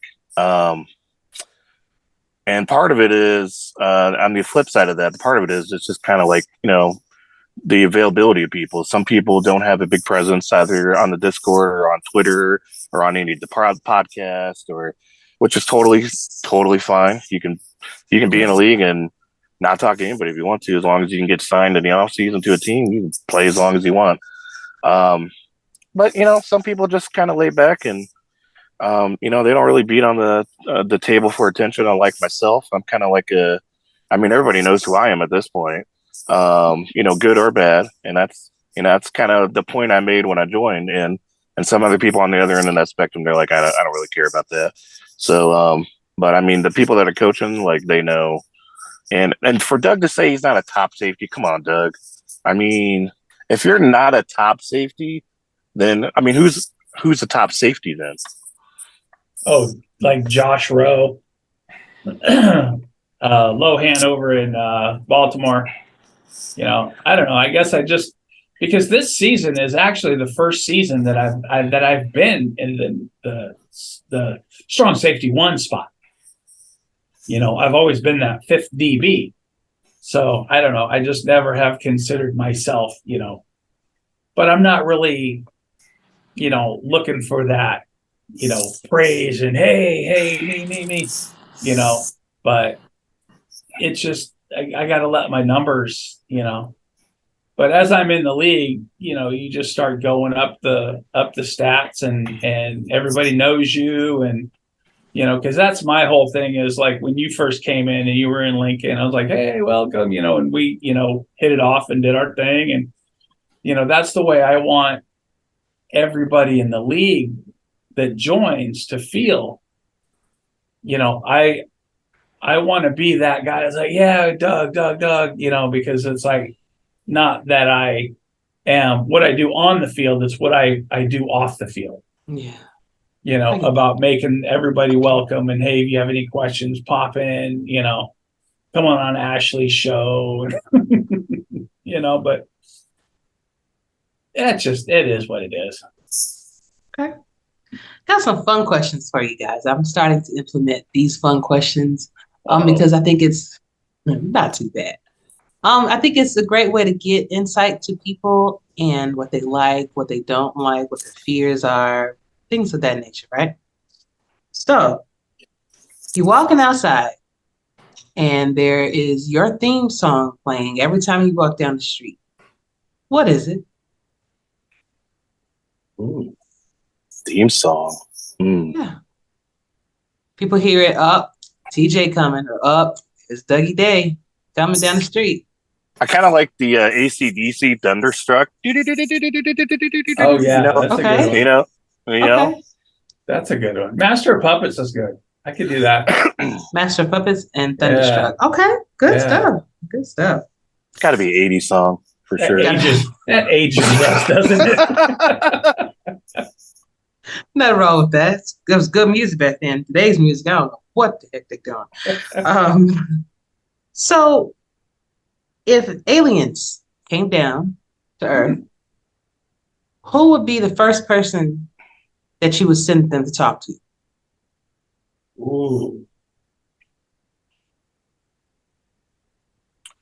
Cam.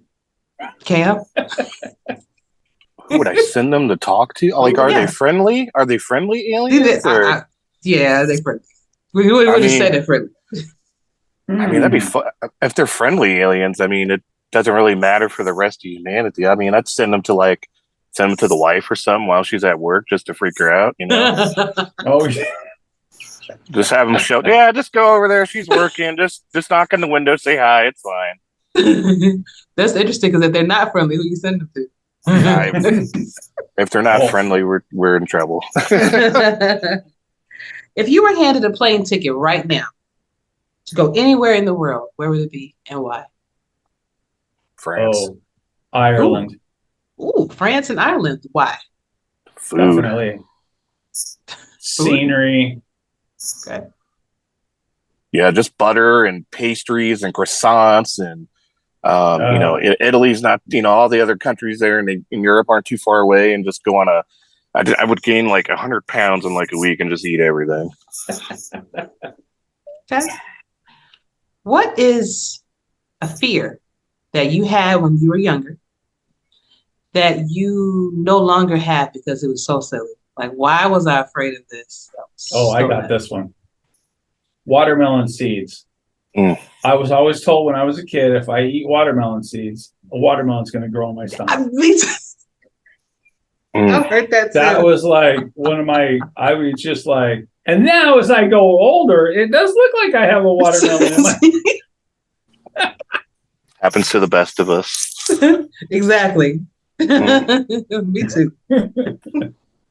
I'm gonna sound totally insane, but for like maybe like a month during the summer when I was like 10 years old, I thought my parents adopted me because like I thought they had lied to me about my birthday. Like, you know, I'm a June 9th baby, and I thought, I don't know, for some weird reason I was like, but my birthday's July 9th. They lied to me. I'm not their child. I don't know, just like weird adolescent craziness going on. I thought I was adopted for like a month. But I'm not. They're my parents. I look just like them. I don't even know why I had the thought in the first place. Okay. Good one. If you could be an animal. A kitty. There you go. I guess that's just answered my question. Beautiful. Absolutely gorgeous. I got one too, Tyler. If you could be an animal, what would it be and why? Dolphin. Oh, They're super intelligent, and you can hang out in the ocean. I love you. Me too. Yeah. It's either that or a panther. Ooh, yeah.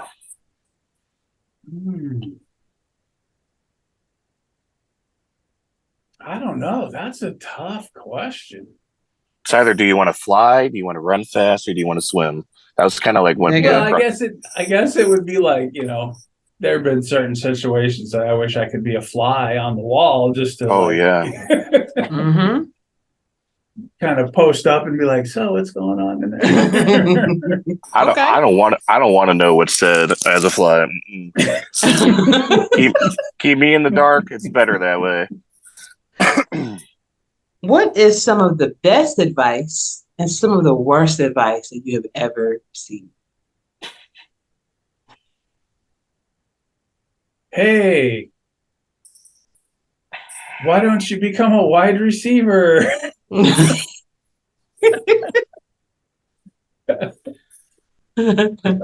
no, that was best advice, worst advice. I don't know. I've received a lot over the years. Yeah, a lot of bad advice and a lot of good advice. You know, for the for the young people out there, the best advice you can get is you know, do what makes you happy and don't chase the money, man.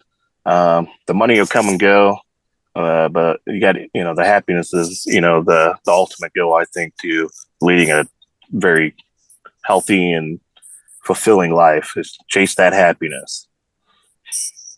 Okay. Okay, so to answer that question, I was just informed that the best advice that I received was to marry T. Good answer. Good answer. Is that right, baby? Is that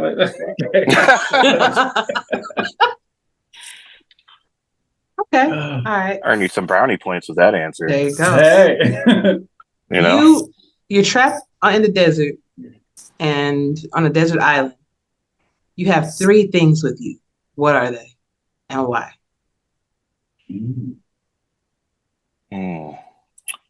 Don't say the wrong thing, Doug. Solar-powered, rechargeable battery kit, cell phone, flare gun. Okay. But why? Because I want to get off the island. Like, I want to be entertained while I'm waiting for help, and a flare gun for me to shoot down some help when they get close. Okay. Just having the internet right there. Like, how do I survive on an island? What not to eat? What to eat? Like stuff like that. You know. Okay. Gotcha. Oh, I would definitely need, like he said, the solar power generator, the TV, and my Xbox. Hey, you can run Sims no matter where you are, huh? Okay. Couple more, and that's it. If you had a time machine, would you go to the future, or would you go back to the past? Ooh, past. Past. Why? I would just like to. I would love the ability to just go back and lurk. You know, I would love to go to certain time periods, and you know, like Forrest Gump. He was in that. You know, like he would be in the newsreel shots and stuff. I would be the guy in the crowd, just like I was there. I got to see this firsthand. You know, and it would be different. You know, I tell T all the time, I said, I would love to go back to, you know, historic moments in sports. You know, just to see, you know, just to say I was there and I saw it firsthand and I was, you know. So that would probably be it. Past. Okay. What about you, TJ? Time machine. I don't want to go backwards. I want to go like forward, like a billion years, and just see what's up. See if like any sort of humanity's around. See if the galaxy's ended. You know, see if like the Big Bang happened again. I don't know. Just it's probably, you know, a billion years from now. It's an insane number to even think about, but you know, or a billion back. You know, either direction. I can see that. Yeah. Coming up on ESPN3, SFL season 855. Exactly. See if we're still out there. Last question for you. If money and time were no object, what would you be doing right this second? Cruising. Where? World. Mm-hmm. I would love to take a cruise and they have them. It's like a 23 or 35-day cruise. You hit these different ports all around the world. That'd be, you know, time and money. Oh yeah, that's right where I'd be. Beautiful. Of course, my lovely, beautiful wife would be right there with me. Better make sure you let her know. Sitting on a lounge chair, reading her book. I hope she's not reading all the beautiful sights out there. TJ, what about you? Time and money was no issue. I mean, like, heck, man. I mean, you could do literally anything you want, but I think the thing I would do first. Holy nice. Whatever you was going to say was wrong. that was an air horn on a truck. That really that got me. I think TJ would go to France. I would probably lay down and just like rest for like a day and go, okay, cool. I'm just gonna take a day and then we'll go get the passport and all that stuff and, you know, travel, man. I mean, that's the one thing that time and money is, you know, it's one of the most expensive things to do. And, you know, I'm relatively young and check out the world while I can do it. Yeah, that'd be great. Awesome. Well, I hope that you guys enjoyed that. I have 400 different questions, you know, that I'm going to be asking. You know, when you come back, it's going to be different, or when, you know, other people are on, it's going to be different. So just kind of gauge our community and what we like, what we would do in certain situations, what kind of interests us. So I thought that was cool. But thank y'all for your time. I really appreciate it. But again, you know, I always have to open up the floor. Did y'all have any questions for me before I let you go?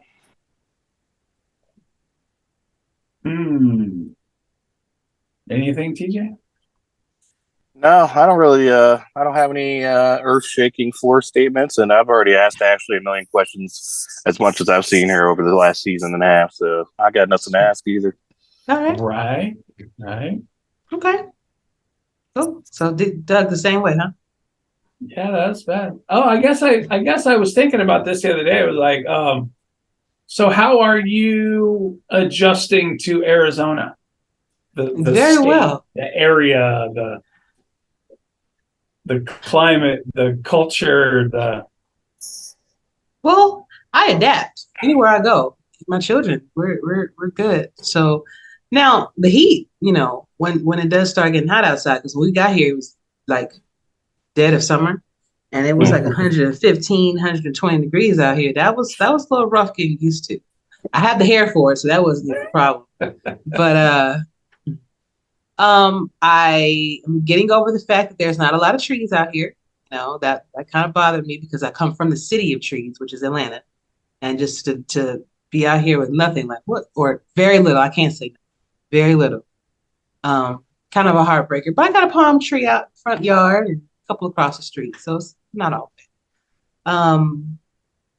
Adjusting to life, as a single mom has been a little difficult, but it's not something that I can't do, just doing the best that I can. And I have to remember to do stuff for myself because like I'm always thinking about the children. I'm always thinking about the house needs. I'm always thinking about what everybody else needs except Ashley. And people have been telling me that I need to do better with that. But I just feel like, I don't know. I just feel like I need to be focused on them right now. I don't know. But, food has been great. Eating scorpions and, authentic tacos and just kind of exploring the desert areas. It's actually very nice out. Different scenery. There are times I go for long drives and just drive just anywhere, kind of clear my head. The mountains are beautiful. I think Mike Daggs was out here with his wife not too long ago, and his wife made him climb a mountain. He said, "I thought I was gonna die." I'm like, "You're fine. I promise you're gonna be fine." She wouldn't let you die, but it's beautiful. And as scary as packing up everything that I could carry on a plane and just leaving everything else behind and coming to a place I didn't know a lot of people, it was worth it. So yeah, that's cool. Congratulations. Thank you, man. Appreciate it, dude. Now go do some push-ups. Don't remind me. My arms still hurting from I was out there shoveling and getting rid of weeds in the yard. Then I go throw 6 picks. Now my arms still hurting. I still got to do push-ups. It's crazy, but yeah, guys. Thank you so much. You're gonna be in good shape at least. Yeah, that's that's why I don't mind. I mean, I kind of mind, but then I don't because it does help.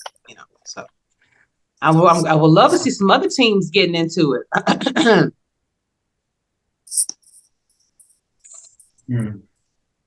No. No, because I would have been there doing like 60 or 70 with you. And I don't want to do that. You just told me it's good for me, so it would be good for you too. I'll talk to OJ. We'll see what's up. Maybe we can get something going. I bet he would be in that too. Yeah, well, OJ is he's young. I think he's young and in shape. He can do it. Yeah. I'll do some push-ups too because I am young too. Oh my god! You are nuts, bro. Nuts. Y'all have a fantastic day. Gotten shout outs for your teams. Go ahead and let us hear it now so I can let y'all go back and enjoy your day off. So my first shout out is to, well, actually it's more of a well-wishing. Amar Bryant is actually going in tomorrow for knee surgery. So we just want to wish him the best. And did we lose Ashley? I'm here. Okay. my camera's doing something really weird right now. Yeah, so we just want to wish Amar, get back to healthy and all that stuff. So hopefully everything goes well tomorrow. So by the time he sees this, it'll be like, not tomorrow. Yeah. So he'll be at home on pain meds, all looped out. He's gonna be like, "Hey, my name again." But yeah, Ethan and David, congratulations on this win number 2 in Seattle, and we got our exhibition game coming up, and the Seattle stadium will be revealed for season 21, and Polly has just been killing it. Christian Ronald Suey's been putting some stuff in there too. So like I said, Seattle's got their second win, ready to go into next season with everything, and we're ready. We're going to bring it. Awesome. Love to hear it. TJ, what about you? Just props to all the rooks on Jacksonville. I hope you guys are enjoying your first season, and start off high and we're kind of on a little losing streak, but just keep the faith. We've got a tough little stretch here coming up, and it's been a super enjoyable season, man. And I don't think we'll see a repeat of 7 picks. I hope not. And we'll get back to some high scoring Jacksonville football before you know it. And I'm just kind of looking to see how the rest of the season goes. I know maybe make a playoff push, maybe not. It's so early and so many games left. It's like I would just keep grinding and see what happens. We'll talk about it maybe in a month, 6 weeks from now, and when the games really start mattering. So that'll be fun. Indeed. Well, good luck to both of you. Good luck to your teams. Tell everybody I said hi and hope that they are well. And let's go give them a show when you're out there on the field, all right? Sounds good. Thanks, Ashley. All right.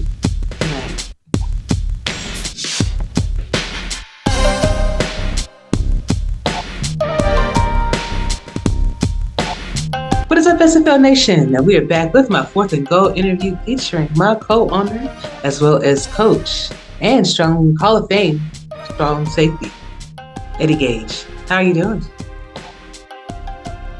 Chilling, about as well as can be expected after a tough loss.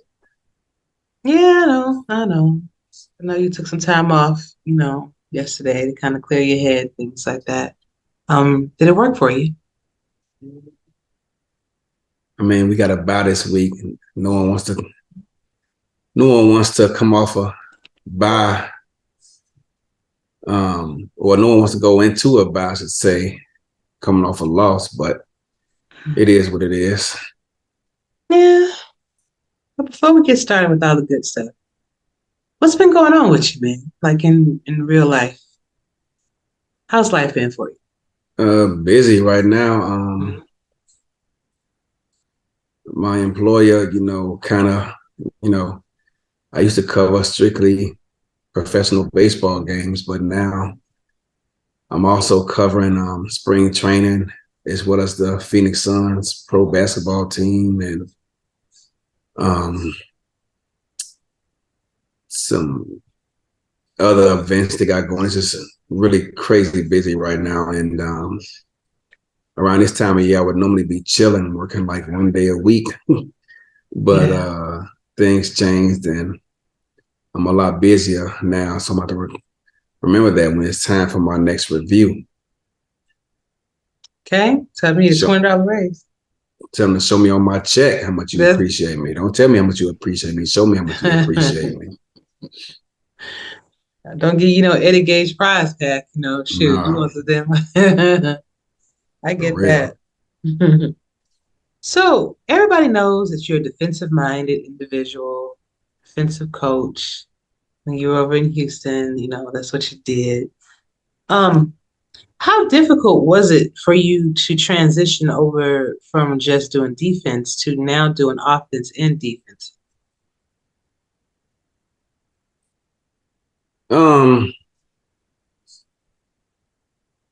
When I first started, I didn't want to do it. I tried to give it to other people. I tried interviewing for it.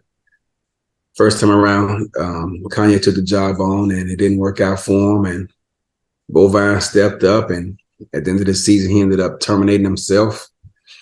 And the next time interviews came around, no one applied. So I had to take the advice that Mark gave me. And a long time ago, he told me, Eddie, do it yourself, because no one's going to put the time in that you're going to put in. And so I took his advice. I listened. And, at first I was scared because I knew nothing about it. But each season I got better and better at it. And I think I'm at a place now in which I'm comfortable with it, I guess I could say. But it's always a work in progress. I'm learning more and more every day.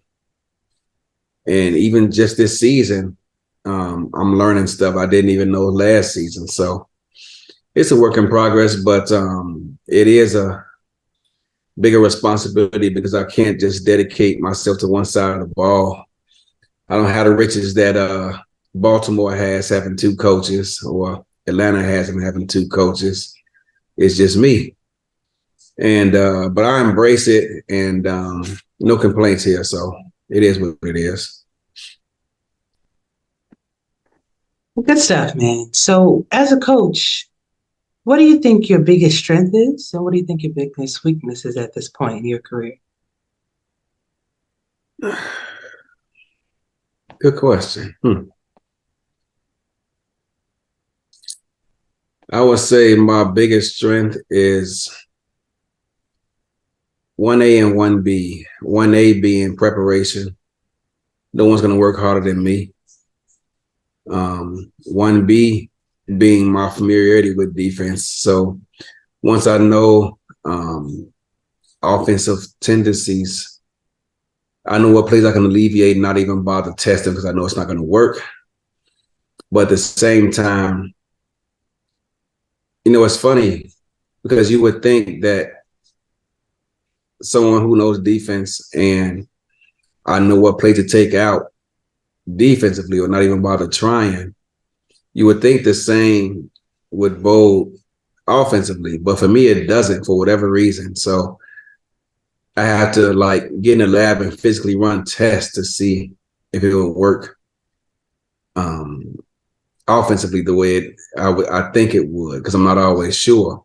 That alone, the fact with our Pro 2K8 doesn't translate and play defense the same way it should in real life, at least not with all the plays. There's a few in which it deviates away from what it's supposed to do in real life. So I spend more time doing that than anything else. Gotcha. How frustrating is it when you work on your playbooks and you try to get everything right and the AI does not call what you wanted it to at the time that you wanted it to? I think that for the most part, defensively, you can control that if you choose to. For example, there's a number of teams who you look at their playbook when you're scouting them, and defensively, they only have a certain amount of plays in each package. But other teams, their defensive playbook is broad. And so you can control it. And you just have, for me, I have to come in knowing what I'm willing to live with and what I'm not. Although that being said, versus Vegas on fourth down, when they went for it last week, they called the worst play in my playbook. And sure enough, they converted. And I was like, oh my gosh, now y'all call that. I knew I should have took it out. So, I mean, it's, you know, it's one of the things that we live with in this game, but, it's something as a coach we just learn to deal with. So it is what it is. Can you operate as a coach without packages or without customization? Elaborate what you mean by that. Meaning like the packages that we add or that is added to the game plans every week. Is it possible for you to actually make a game plan without those packages? I'm still not sure what you're trying to ask me. Okay, we'll skip that one. What makes you different than others, coaches?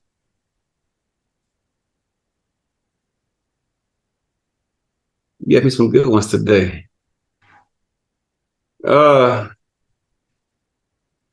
don't know what other coaches do. I just go off what they tell me. But I know no one works hard as me. Everyone works hard, but no one works hard as me. Everyone wants to win a championship, SFL championship. But everyone isn't willing to work as hard as me to get it. I want it so bad, man. So bad. But not just for me, but you and the rest of the teammates on the squad. I want it for us. And I appreciate the guys who continue to come back every season, no matter what. But no one's going to work harder than me. I think my attention to detail, maybe not even that, because I'm sure others have that same, trait. But in terms of wanting it and putting in the work to get it, I don't think there's anybody in the SFL who works harder than me. And I can say that with confidence.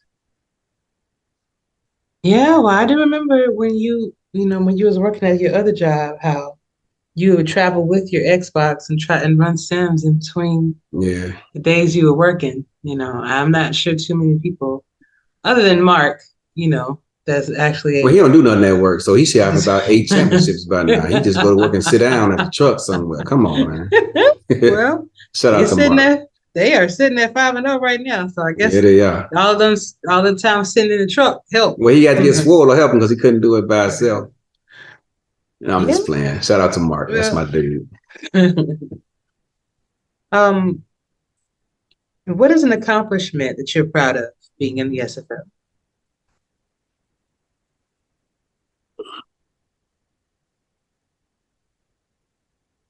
Man, you asked me some good ones. You should have asked me these. You should have told me these questions beforehand. Why? That takes away from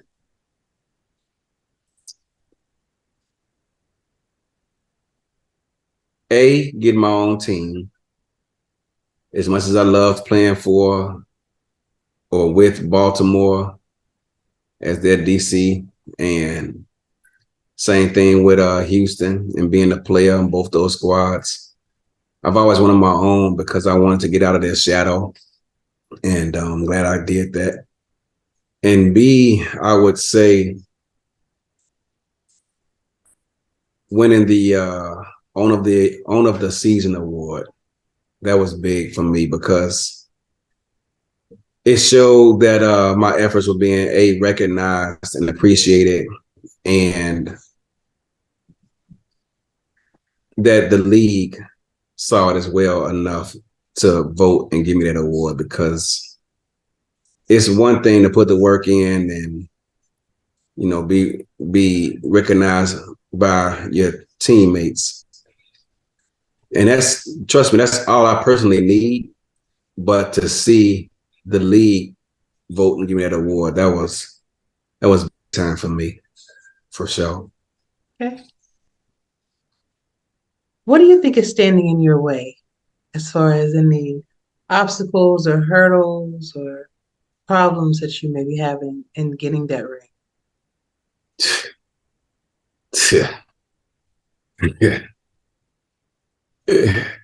If I'm being honest, you and these questions, man, come on. What? If I'm keeping it 100, I want you to, yes.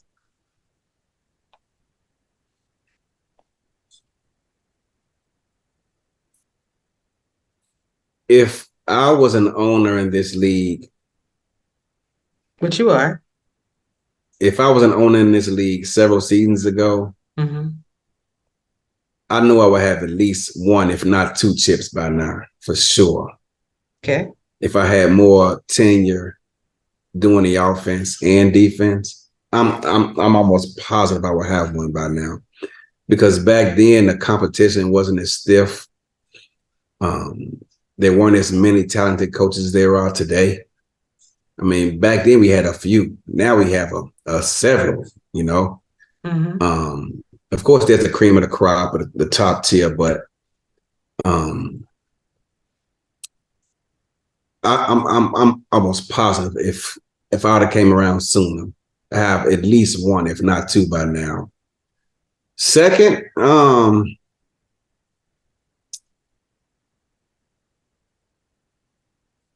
if I had the job that I have now, that I had back then, and which allows me more time, I have it too. Because like you said, I was traveling back then and I had to take my Xbox with me on a plane everywhere I went. I was working a lot more hours back then, and I just didn't have the time to dedicate that I needed to this game. So that and R62 robbing me in OT last season versus Baltimore, which, by the way, it was a good call. It was just so freaking unfortunate that it had to happen and go out that way. So shout out, first of all, for everybody sitting, I'm not being petty or nothing, y'all. It was the right call. It was the right call. It was just unfortunate that it had to happen at that moment. We had to go out like that after all that hard work I put in to go out like that. But I would say those things. I'm trying, man. I'm trying to get us there this season. And we just see what happens. Hey, I mean, you have been. You've been doing your thing. You know, went from 4-8 all the way to the championship. Yeah. I mean, that's a nice amount of accomplishments. For sure. You know? And anything worth having is you have to put the work in for it. And so you are, you know. My next question is what conditions are in your favor as of right now? What have you learned that you can say, you know what, I'm pretty confident in this and the decisions that I'm making as a coach because A, B, C, D happen.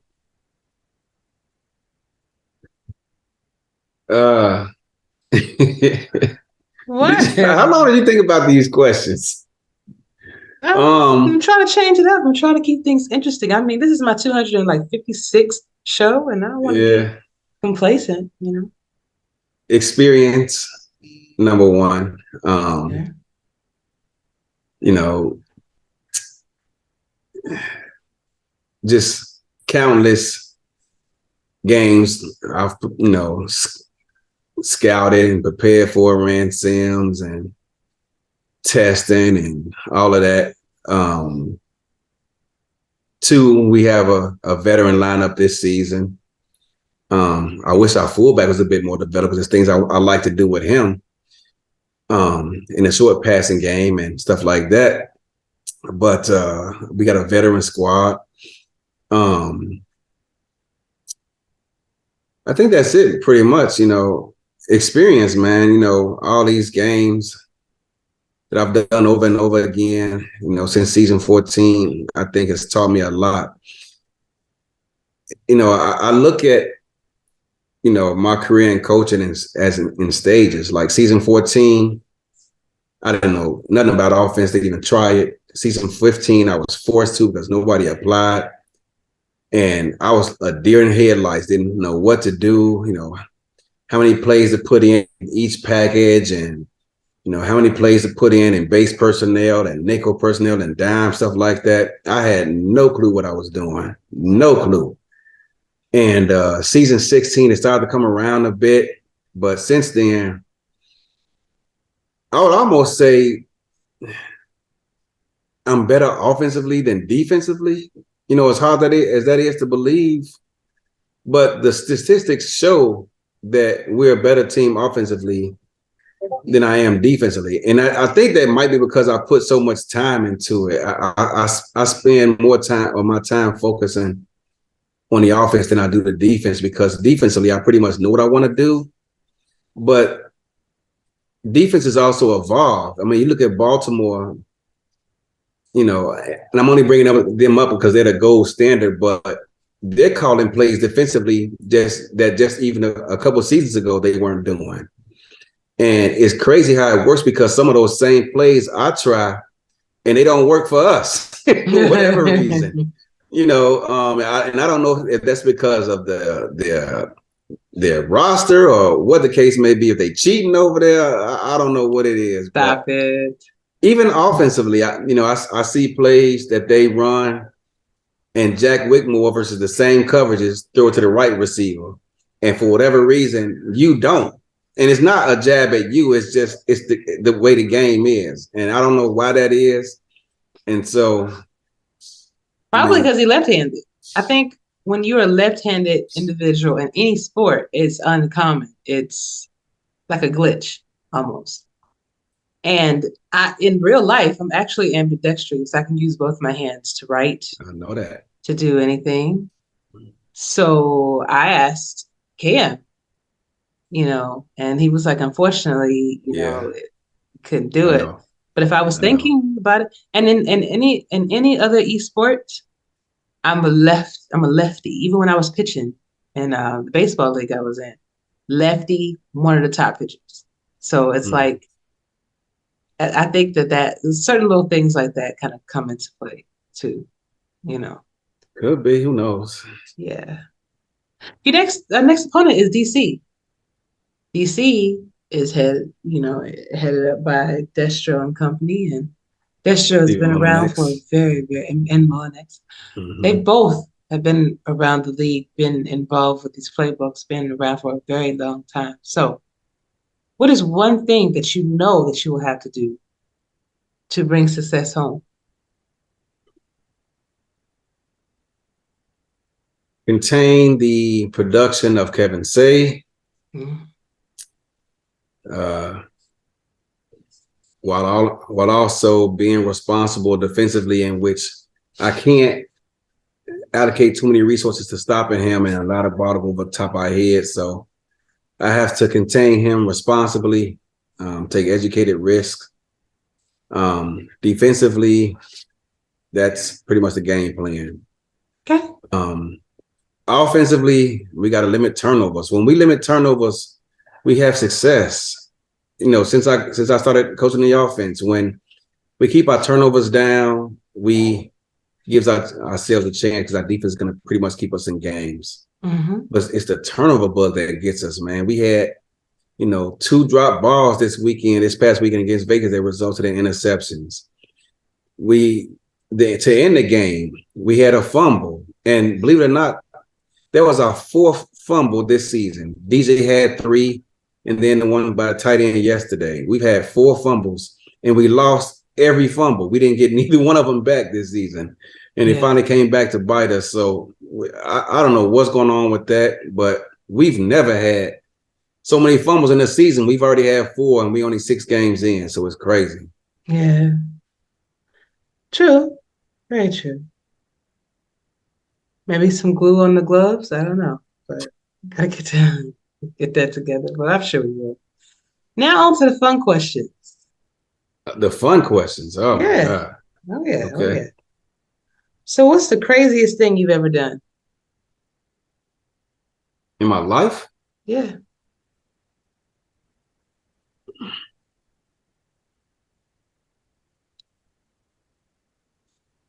In the military, I jumped out of airplanes as a Absolutely parachutist. not. Oh hell! Excuse me. Heck no. No, I can't. I'm afraid of heights, but that's something I did do, and I'm shocked I did it. Yeah. Would you do it again? Nah. Hell no. You done with that? Yeah, I'm done with that. I don't do heights. I'm surprised I did that. All right. So if aliens came down right now and asked you, hey, we want to talk to somebody representative of your planet, who would you send them to?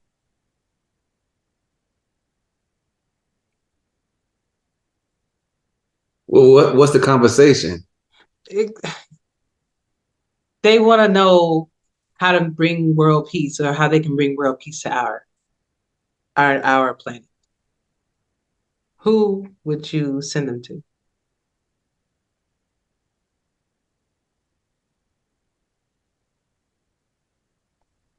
They could be living or dead? No, they have to be living. If they were dead, if I could bring them to someone who's dead, I'll send them to Martin Luther King Jr. But they cannot be dead. They got to be alive. If they're alive, I'm sending them to Barack Obama. Okay. What was something that you were fearful of when you were younger that you are no longer fearful of right now because it was so silly? Boxing. Okay. My dad boxed as an amateur. And back when I was younger, I hated it. Flat out hated it. Couldn't stand it. And I think that's only because he tried to force it upon me. And I never wanted I never wanted any part of it. But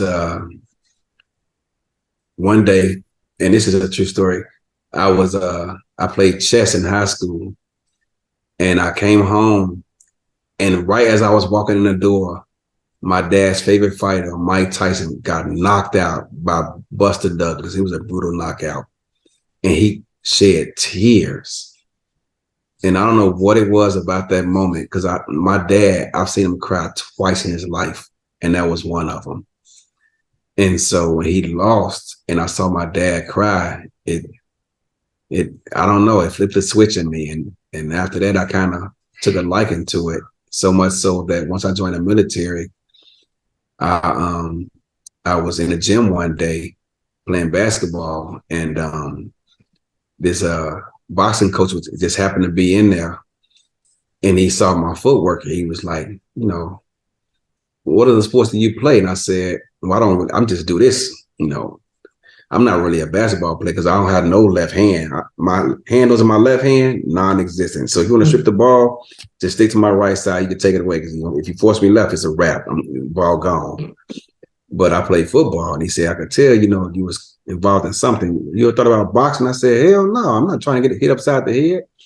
And he said, well, you don't have to join, but just come to the gym and just work out in there. Just do it to, kind of like get in shape. I said, all right. And so I went in there and started hitting the bag and other little stuff. And I want to say maybe 6, 7, 8 months later, he was like, man, you should get us a try. I'm like, hell no. And he started putting me in there sparring with people. And it was something about that first sparring session, I fell in love with it. I was like, oh, and it just gave me a rush that you can't explain. And there's a song, I don't want to get all religious or nothing, but there's a song in which the singer says that Jesus gives you a joy that you can't explain. And that's kind of how boxing was to me too. And man, it was just something about sparring against that guy. It just got my juices flowing. I'm like, man, this is kind of cool, And once I got over that fear of being hit, it was over, and I fell in love with it ever since. Nice. If I was still young enough to do it now, I'd do it, because I boxed for a long time. Even after I got out the military, I still would go to the gym and spar and just do stuff like that just to do it. I love it. Okay. Speaking of songs, if you had a theme song that would play every time you walk down the street, what would it be and why? If I'm walking down the street, where? Here where everywhere, I live now, everywhere. Or Chicago? Everywhere. It has to be something that it doesn't matter where you go, that song is going to play. Well, since it's everywhere, in Chicago, I got to be safe. So I got to, keep my head in a swivel over there. But if it was something in Chicago, I would say Tupac, Hail Mary. Okay. Interesting. Yeah. If you were stranded on a deserted island, I should say, and you only had 3 things, what are they and why did you take them? My wife, because, hey, man, I can't be in a drought, bro. So if I'm over there, you got to be over there. Can't be in a drought. 2,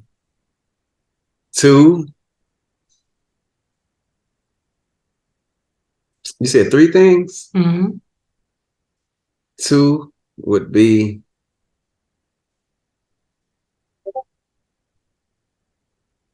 my favorite foods. Catfish and spaghetti. You can't have both. You gotta have either catfish or spaghetti. All right, catfish. But I'm on an island, so it's probably catfish out there. So maybe. But I don't cook, so so I'll say the catfish. And 3, this is gonna sound corny as hell. But if the league was to stick with All Pro 2K8, I say my Xbox and my All Pro 2K8 game. in the internet connection. Bro, you add stuff. No, that's not a package deal. That's what You I'm have going to- with. I'm sticking with it. Okay. All right. Then you're still wrong. Okay.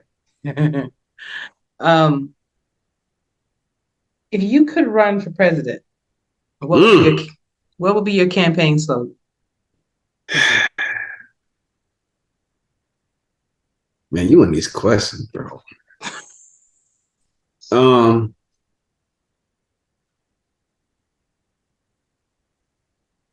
gonna steal one from Philly. Okay. Trust the process. Trust the process. Yeah. Okay. Gotcha. If you can have dinner with one person or maybe two people that are either with us or no longer with us, that are famous or not famous, who would they be and why?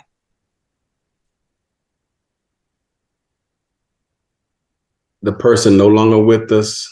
Or they can be with us. Okay. You said two. Yeah. So I name one of each. Okay. The person no longer with us would be my grandmother on my mother's side, because I didn't really get a chance to know her that well. She passed away when I was young of lung cancer. And, you know, she bared 14 kids. My mom was number 7. And all of her kids, because once she had her first child, my grandfather told her, quit your job. You will never work another day in your life. You're going to bear my kids. And that's going to be your job. I'm going to take care of the house, all the bills. You just take care of home. And she did that 14 times. Okay. So, but all of her kids had nothing but great things to say about her. And they talk about her all the time. You know, every birthday, the day she passed, we go up to the cemetery and just say hi to her, spend some time with her. My oldest daughter, you know, I tell her about her and everything, and so much she's impacted her life so much that on her birthday and on the day she passed, we go to the store and buy balloons and let them off in the air, as a way of saying hello, you know. And I didn't get a chance to know her that well, so or spend that much time with her, because like I said, she passed away when I was young, and I miss her a lot. And the second person would also be somebody who passed away. Some of the people in SFL know who I'm talking about, and that's oh man, Ashley, come on, man. My best friend in the whole wide world. I miss him every day. Antoine. He back in the day, I did some things I'm not so proud of to feed my family. When we was kids, we got put out of our house twice. And I started doing things to stop that from happening. And got involved in some stuff. And as a result, no, sorry. Okay, man. Sorry. We got ourselves in a jam one day when we started making some real money. And you know, people are really cool with you when you on the bottom, and they always pulling for you. They tell you all the time. But when you get to the point when you start making money, you know, and you going up to your mom and say, "Mama, here's rent for the next umpteen months. It's already paid for. Don't pay it all right now, because I want the government coming after us." But here it is. But when you start making that kind of money, them same people who was pulling for you suddenly become envious of you And not even fun like that. You'd have thought I was broke back then because I didn't show it. You know, I bought a couple extra pants because back then I only had 2 pair of pants. That's all we could afford.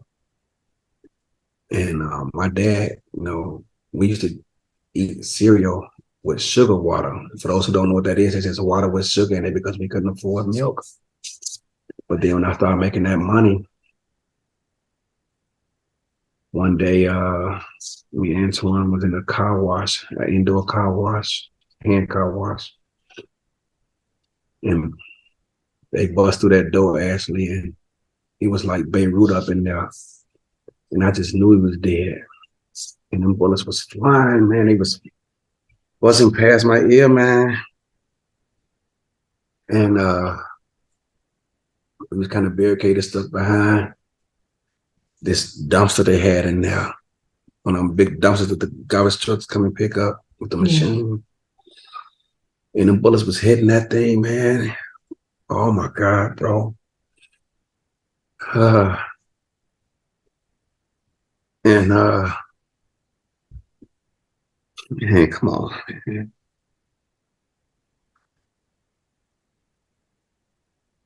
It's okay. It's okay. Them bullets was flying, bro. And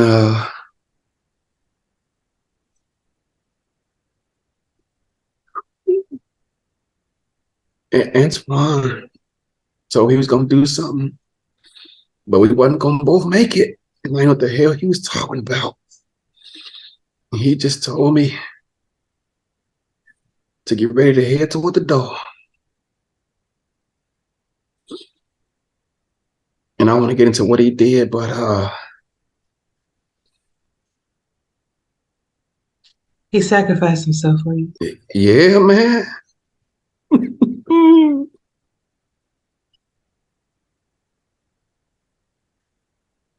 And I got up out of there. I was mad as hell that he did it. Best friend, man. That dude took one in the neck. He took like 3 in his chest. I think 1 in his leg, and I think 1 in his thigh. But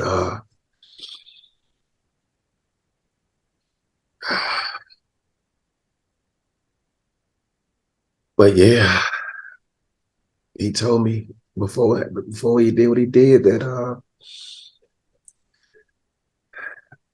to make some of myself and get up out the game. And I did.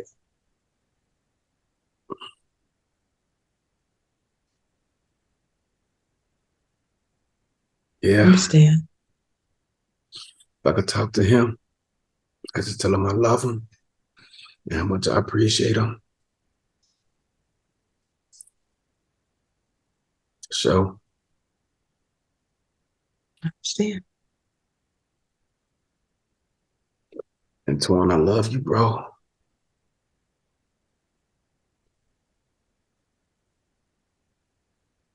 Sorry. It's okay. That's what I'm here for, man. And if you want me to remove I'm good. Okay. I'm sorry. It's okay. It's all right. What would the title of your autobiography be? If you was writing an autobiography about your life.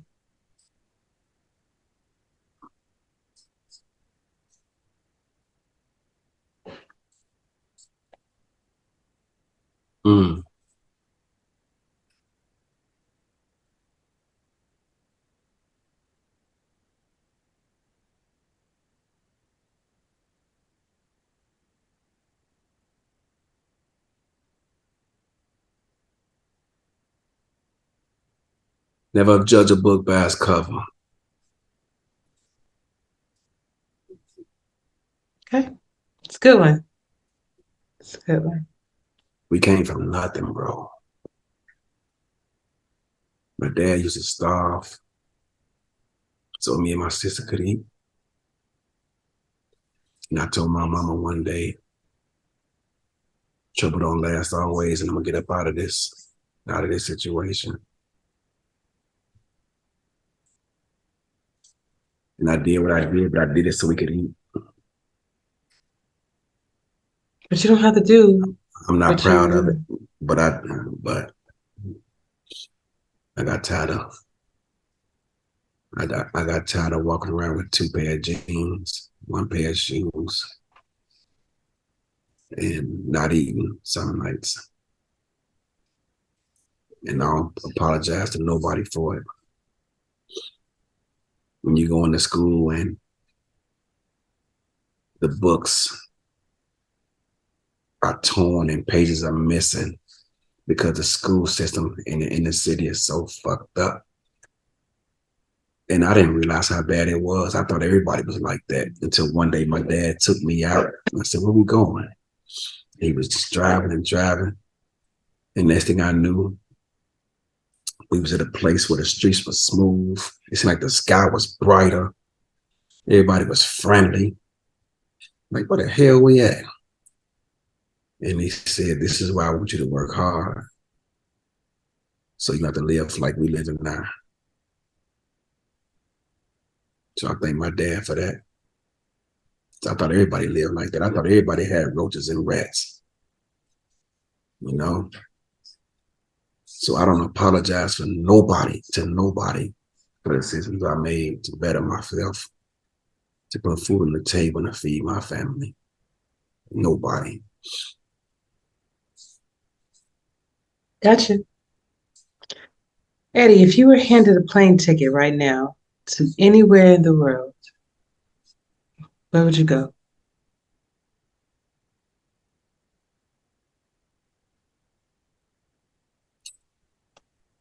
Two places. I've been to both. The Bahamas, because the people over there are wonderful. And despite the living conditions that a lot of them live in, because we took a tour when we went there, and they showed us the lower class, middle class, and upper class. And honestly, lower class upper class over there is like lower middle class in America. And lower class over there is like worse than the projects here. You're talking about houses that's just literally one room and the floor is dirt. And you have to walk, depending on how far you are from the well, to get water. But the people over there are just awesome, man. You know, I gave a kid, he gave me a stolen license plate, and I gave him a $20 bill, and him and his mama was just crying. Like, I just gave him my check, you know? Another kid, I showed you this. He gave me a $1 bill, and it had a black man's face on it. And for me to see that, that was like awesome, you know? It was a $1 bill, and I gave him a 20 for it. And you'd have thought I gave him my check too, you know? And, you know, so that's one place because I love it over there. And another place I'd like to go back to is Europe. You know, I spent 2 years of my life over there in the military, and I loved it over there. People are great. And, you know, if it wasn't for the cold weather, I could live over there in a heartbeat. So there you go. Okay. If you had an unlimited supply of one thing for the rest of your life, what would it be? Other than money, because that's everybody's choice. Other than money.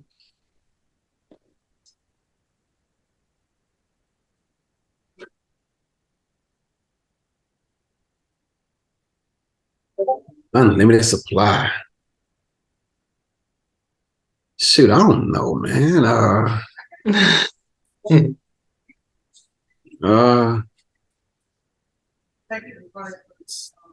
Unlimited supply.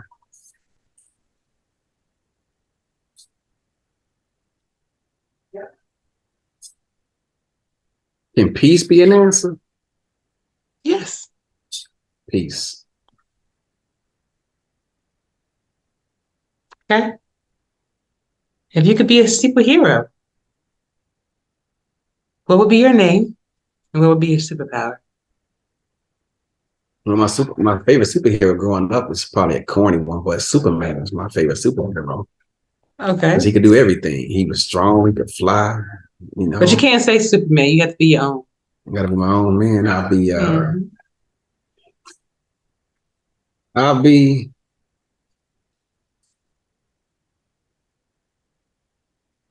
Gauge.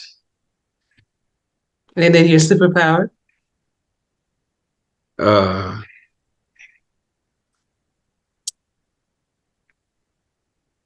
I could read minds. That'd be my superpower. Gotcha. For sure.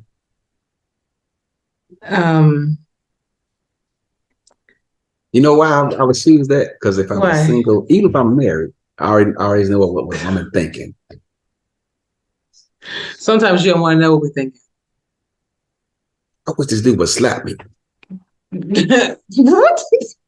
Oh God, no. I wish he would slap me my ass. Oh my God, I'm gonna have to cut that.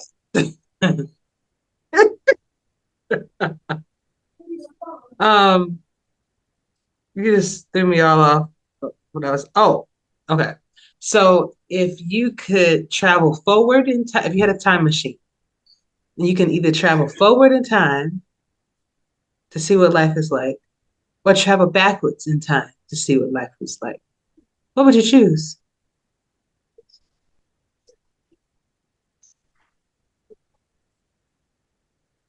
Could I change time if I was to do anything? If I was to choose one of those? No, you cannot have any effect on it.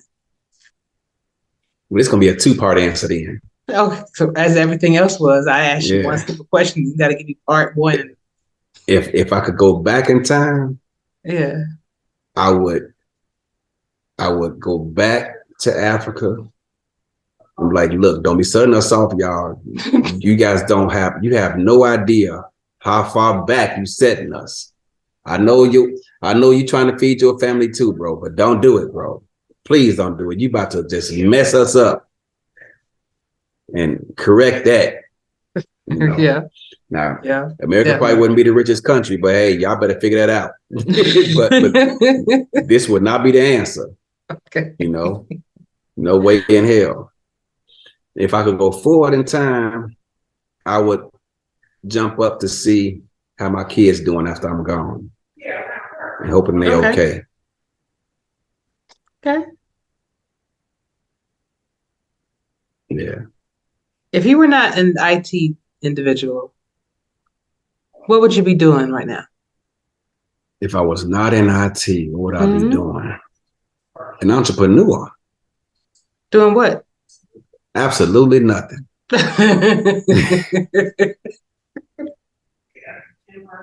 You know what I would do?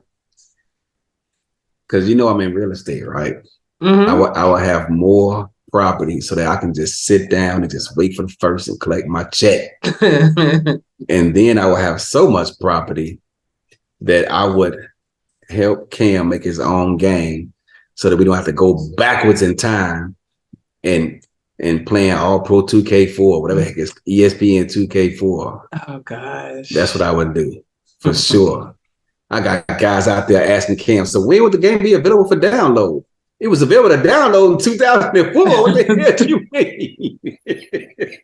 I saw that and I just started laughing, bro. You gotta be kidding me. Y'all don't have this many people. Y'all got the whole league fool thinking, wait a minute, I'm gonna download this game next season. Nah, bro, you could download that in 2000. You could have downloaded that in 2004. What the hell do you mean?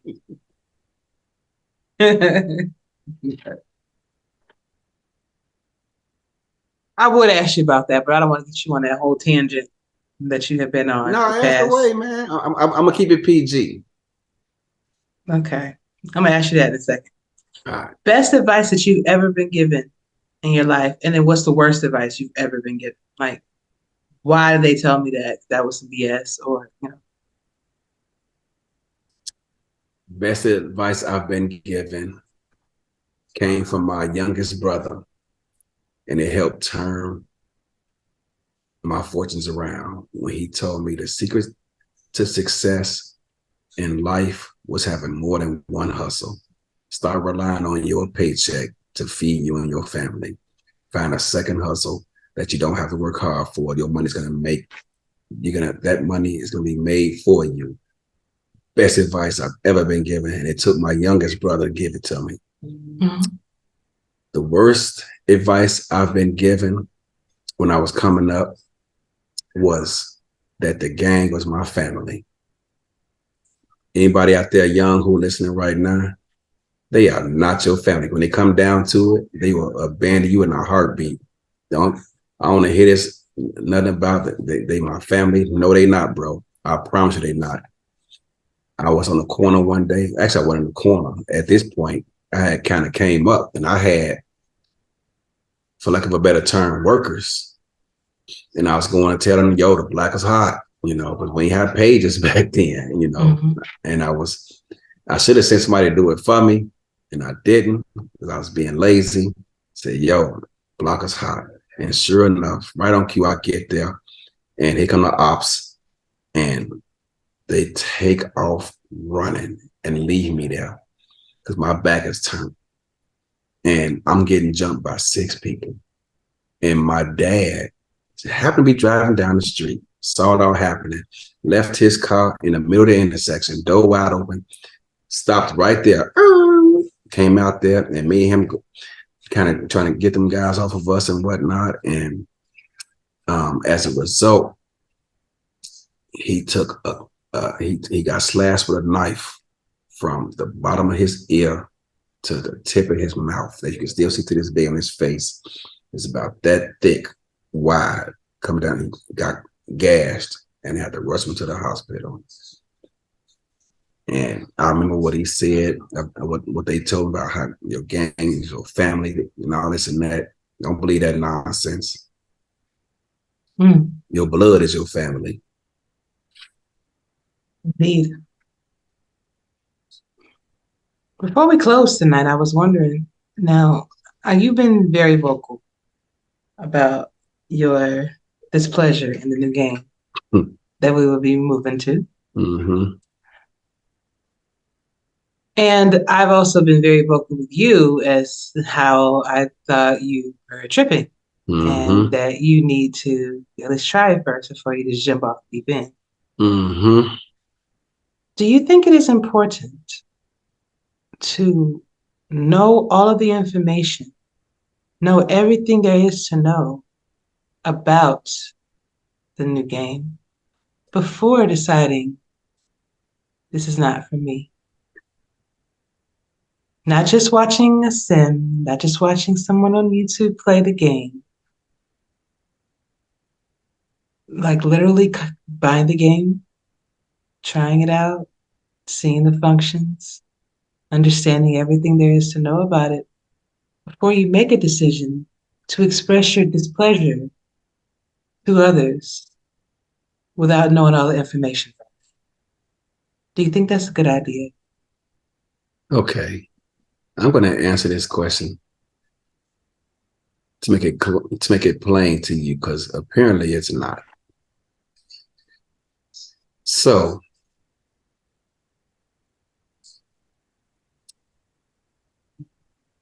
there's 2 things about the game that I don't like. That, what I should say, one thing about the game and one thing about the rules that's being implemented that I do not like. And buying the game is not going to change the answer to either one of these things. One, I don't like the way the players move. They all look bulky and stiff and move like robots to me. You can't tell if they didn't have numbers on them, you couldn't tell a wide receiver from an offensive lineman. They all look the same size, damn near. So that's one thing that's not going to change no matter what. I've seen it. Can't put these games on every week. 2, I don't like the fact that he's making the minimum amount of plays 230. Right now, and that's combined offense and defense. Right now, it's at 150. Okay. He's expanding that by 80 plays to 230.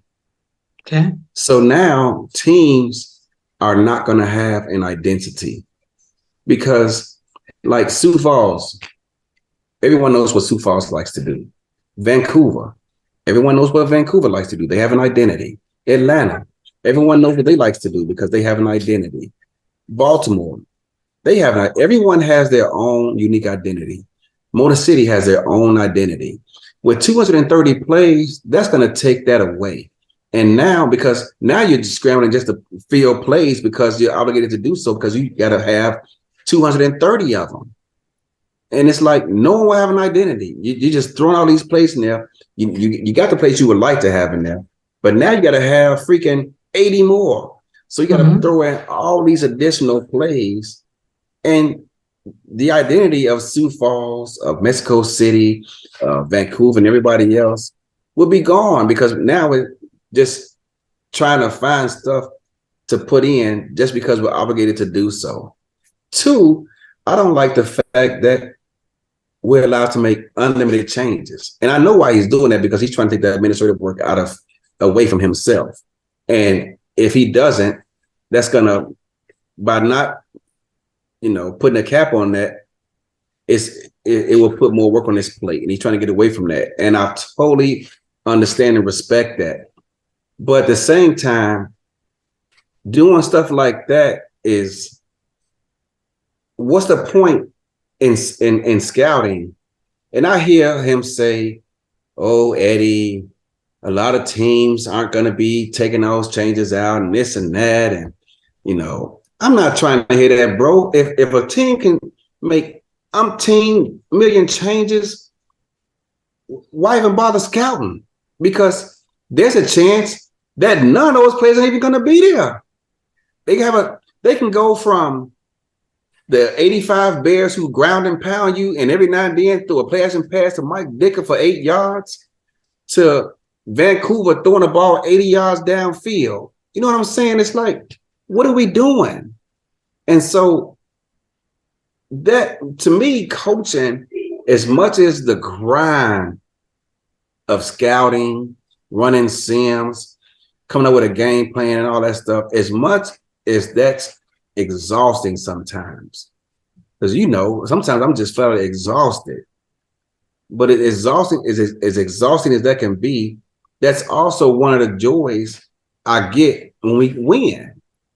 Putting in all that effort and to see your game plan come to fruition and play out the way you were anticipating and getting that W, that's exciting to me. And that's what keeps me going to the next one.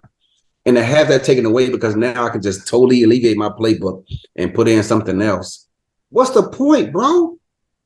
I mean, it's like I'm going to go into week 1, put in my game plan, and then week 2, should I even bother scouting? For what? And then 230 plays.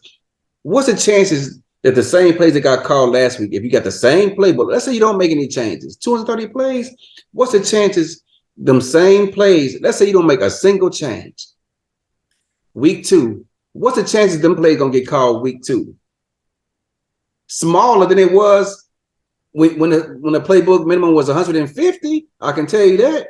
So now you don't know what's gonna get called. You out there like, man, they might call in this situation, man, they might call this, that, or that. You don't know what the hell. I mean, it's like, come on, bro. You taking the fun out of coaching. Okay. Now, I've heard from both sides, right? I've heard from individuals that felt just like you did, feels just like you do. And then I've heard from Cam. I've heard from other people that actually welcome it. And the thing is, I think it's not about necessarily having the 230. I think it is about not being able to read your opponent as easy as you have been Oh my God, with I heard that 2K8. crap too. It's true though. You can call it crap all day, but it is true. And it does allow you to be a lot more creative in your play scheme. So it is a toss-up. Every time we take the field anyway, it's a toss-up of whether the AI is going to call what you want, and you can see how it has done for us. Sometimes it's detrimental to our game. I just don't And buy and into and that, and man. and if it's a situation to where you have these 230, this if that's the only thing that is the issue. Again, if you don't know all of the information, I remind everybody that I have talked to Cam and I have talked to other people that have played the game, and I've talked to people that haven't. So again, there is a lot of information that is being passed along that is not necessarily 100% true. And unless you ask the source and have them explain it to you, which everything is going to come out before the game comes out, rolls out officially. But that's why I asked you specifically, do you think it is wise? 1 second. Do you think it is wise to make these claims and everything before even knowing all of the information that's coming out? Because all of the things that you just mentioned, I mean, maybe the block body performances, maybe they can change. There's a lot of things that have. It can't change. It's impossible to change that. I didn't think that the camera angles could change either.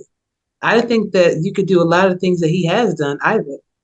So maybe that is a mechanic. Maybe that is a mechanic. Maybe that is a mechanic that can't change. But I tell you one thing. If this AI is going to, the probability of us actually getting the calls in the right situation, instead of going, would you please go? Go. I'll be out there in a minute. It's okay. I'll be out there in a minute. So if it's a situation to where you're in a situation of like, if it's 10 minutes left in the second quarter and you run a 2-minute offense, which we've done. When I was in Tulsa, we always did that. If it's a situation to where your pros are going to outweigh your cons, of course, no game is perfect. 2K8 ain't perfect. Otherwise, we wouldn't be switching. The only reason why we are switching is because we can't expand anymore. He wants to expand to 32 teams. You can't do it with 2K8. It's impossible. We've reached our max. So you don't know if this is just a step in a certain direction just for now. So it's like my advice to you, and I've said this in our team meeting, and I've said this to you off camera, and I'm saying it to you now. Got to give it a shot. As many people that are over there because you're the coach of the Scorpions, because they want to learn from you, as many people that look up to you as a coach, not just an owner, as a coach, and they see Senior Eddue Gauge like, oh man, I don't know about this. I'm like, oh, okay. Either you can't adapt and overcome, like I know you've been taught to do, or you're scared. I know you ain't scared. Come on, I know you ain't scared. I know you ain't. All right then. All right then. You know, that's another thing I heard too. I've heard it said. I ain't gonna say where I heard it from. Oh, but one thing. Just like the seasons change, right? Just like your body changes. Just like all of this, the change from a beautiful black to silver now. Yeah. Everything changes. So why wouldn't you expect? I've heard people say that me and others who have been successful are afraid to go to the new game because we aren't going to have that competitive advantage we've had in the past. And I'm not even phrasing that the way it was said. I'm just saying that for you. I laugh at that. Bro, serious? Like, just like when I started this game, I sucked at offense. I wasn't always great at defense, but I sucked at offense. I found a way to get better. Just like I found a way to get better over here, I can find a way to get better over there. So, man, I ain't trying to hear that. I laugh when I heard that. You got to be kidding me, bro. That's not why. It's the appearance of it, dude. That has nothing to do with it. I just laugh when I hear that. It don't really look that bad. I think you're just trying to find something to. Are you serious? Have a problem with? Yes, I do. There are other people who say the same, but they're not speaking out because they know it's pointless. Because the transition is happening. It's like you either. I'm not the only one saying it. It's others too. Hey, and that's fine. You can have your opinions about it, but just like I'm sure people look at 2K8 and looking like, oh, what is this? You know, this doesn't look right to me. Sure, there's people that have not watched that watch our shows, like maybe just turned in, like what is this? Okay, that don't look like Madden. That don't look like whatever else that they're playing, you know, and maybe look a little off. And I've even seen some people that 2K8 wasn't their first choice, but it grew on them. They got used to it. They began to like it. They began to love it. Don't see why this would be the same thing. It's just you getting over the hurdles that you got to deal with.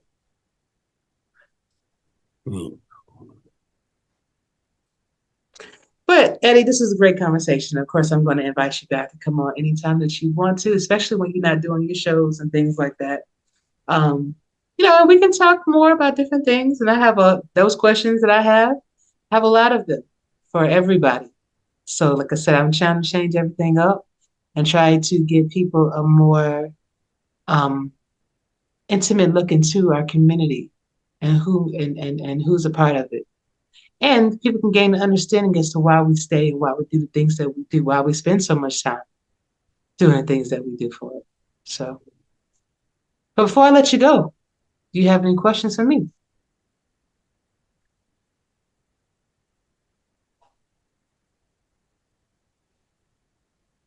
No, I don't think so. No? Damn, should I?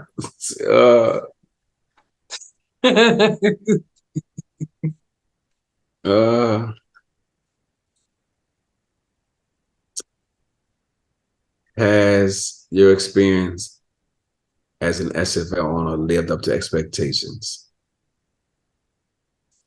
Yes. I just wish that I was a little bit more lucky in getting a sponsorship, because that is a little bit more difficult than I originally thought it would be.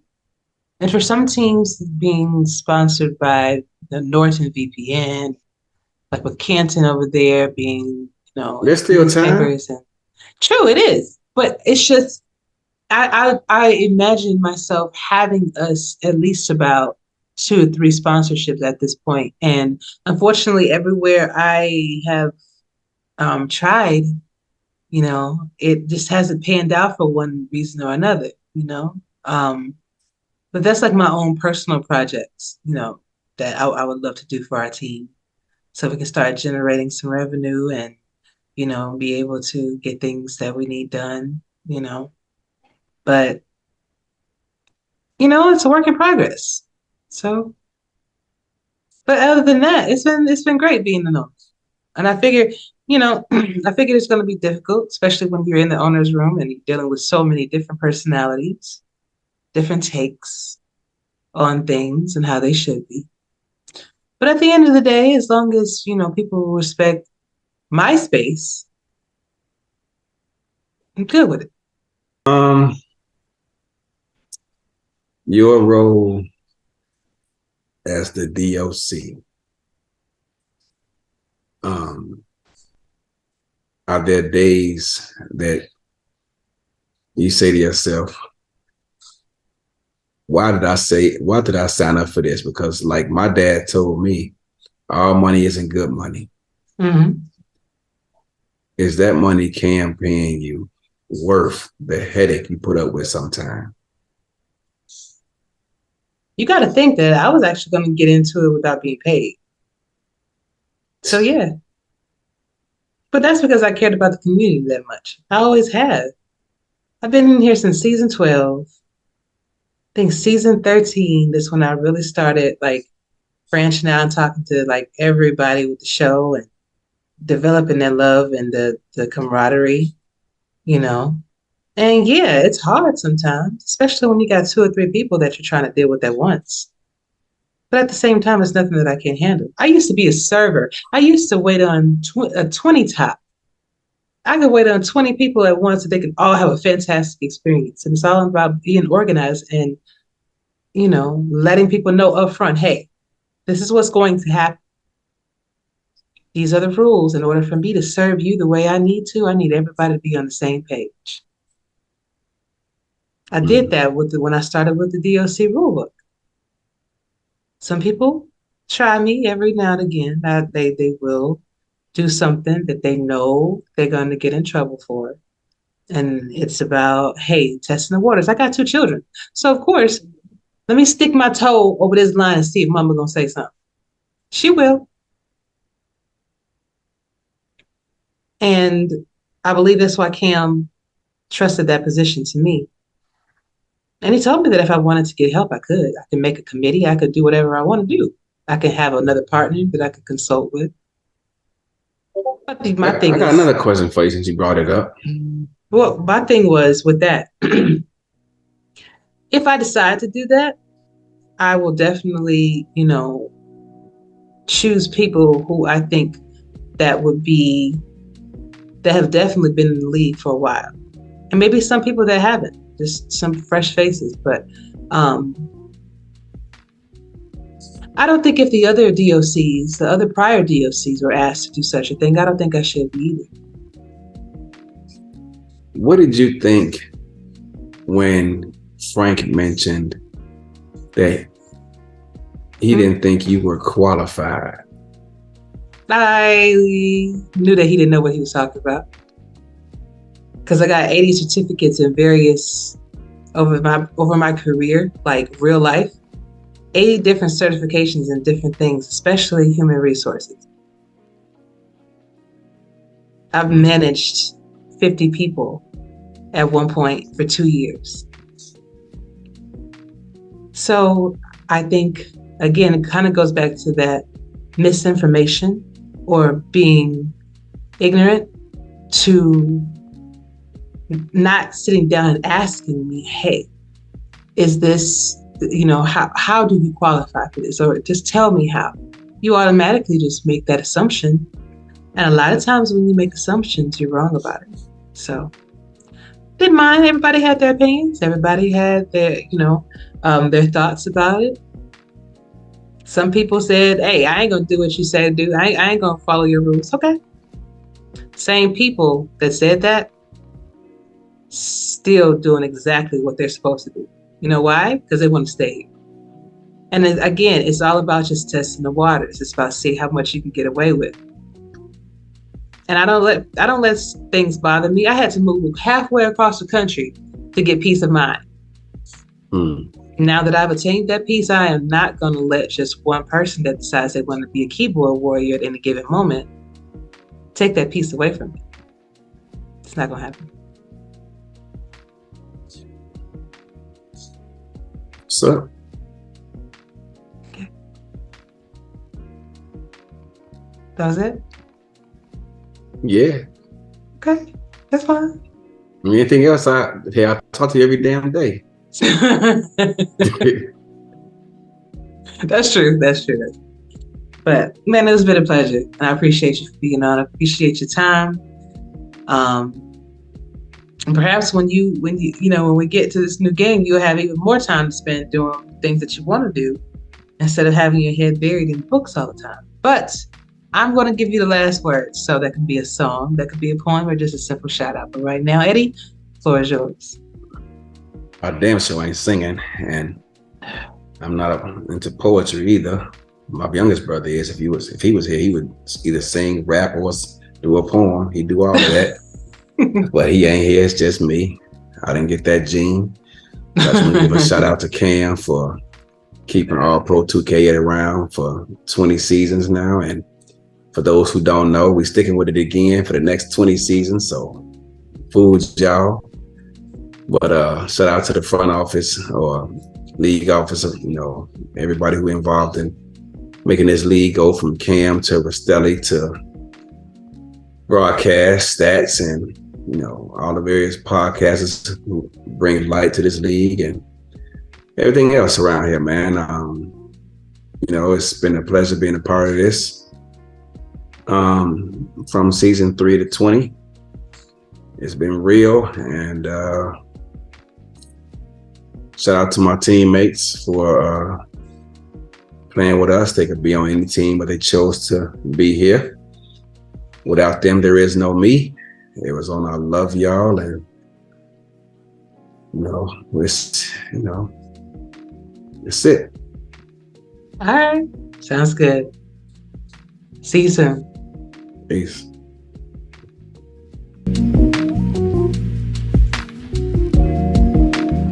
That is it. Thank you so much for joining us this evening. We had a fantastic show. I hope that you enjoyed it as much as we enjoyed making it for you. Special shout out goes out to my guests, Doug Day, TJ Harper, John Fullerton, and Eddue Gauge. And of course, my co-host, Mr. Diggy. What's going on, man? You have any words of encouragement or words of wisdom for the people? Kind of goes along with what the hot topic question was. I mean, the closer we get to the playoffs, the more people's emotions get into stuff. And especially if you've had a losing season or if you've had a winning season and you just fell short. So just be respectful. And like we said, take a second to think before you hit the submit button on your post or what. So everybody just have fun. Like I said, it's going to be a crazy week coming up. There's a lot of important games coming up, so just have fun with it. Be respectful. Indeed. If you want more information about the Simulation Football League, please visit www.simulationfl.net, where you can find a lot of information. Say that again because you messed it up. Because if people are like me, they're going to type exactly what you put in SFL. Yeah, probably because you're special, big. You're special, but. Hey, never mind. I'll keep that joke. It was going to be an Eddue Gauge joke. Stop it. But any information that you guys want to know about the teams, the ownership, how to even become a player, visit our website and it will direct you straight there. But looking forward to bringing you guys another great podcast next week, y'all. But until then, stay safe, treat each other well. Diggy, Striker, we're out.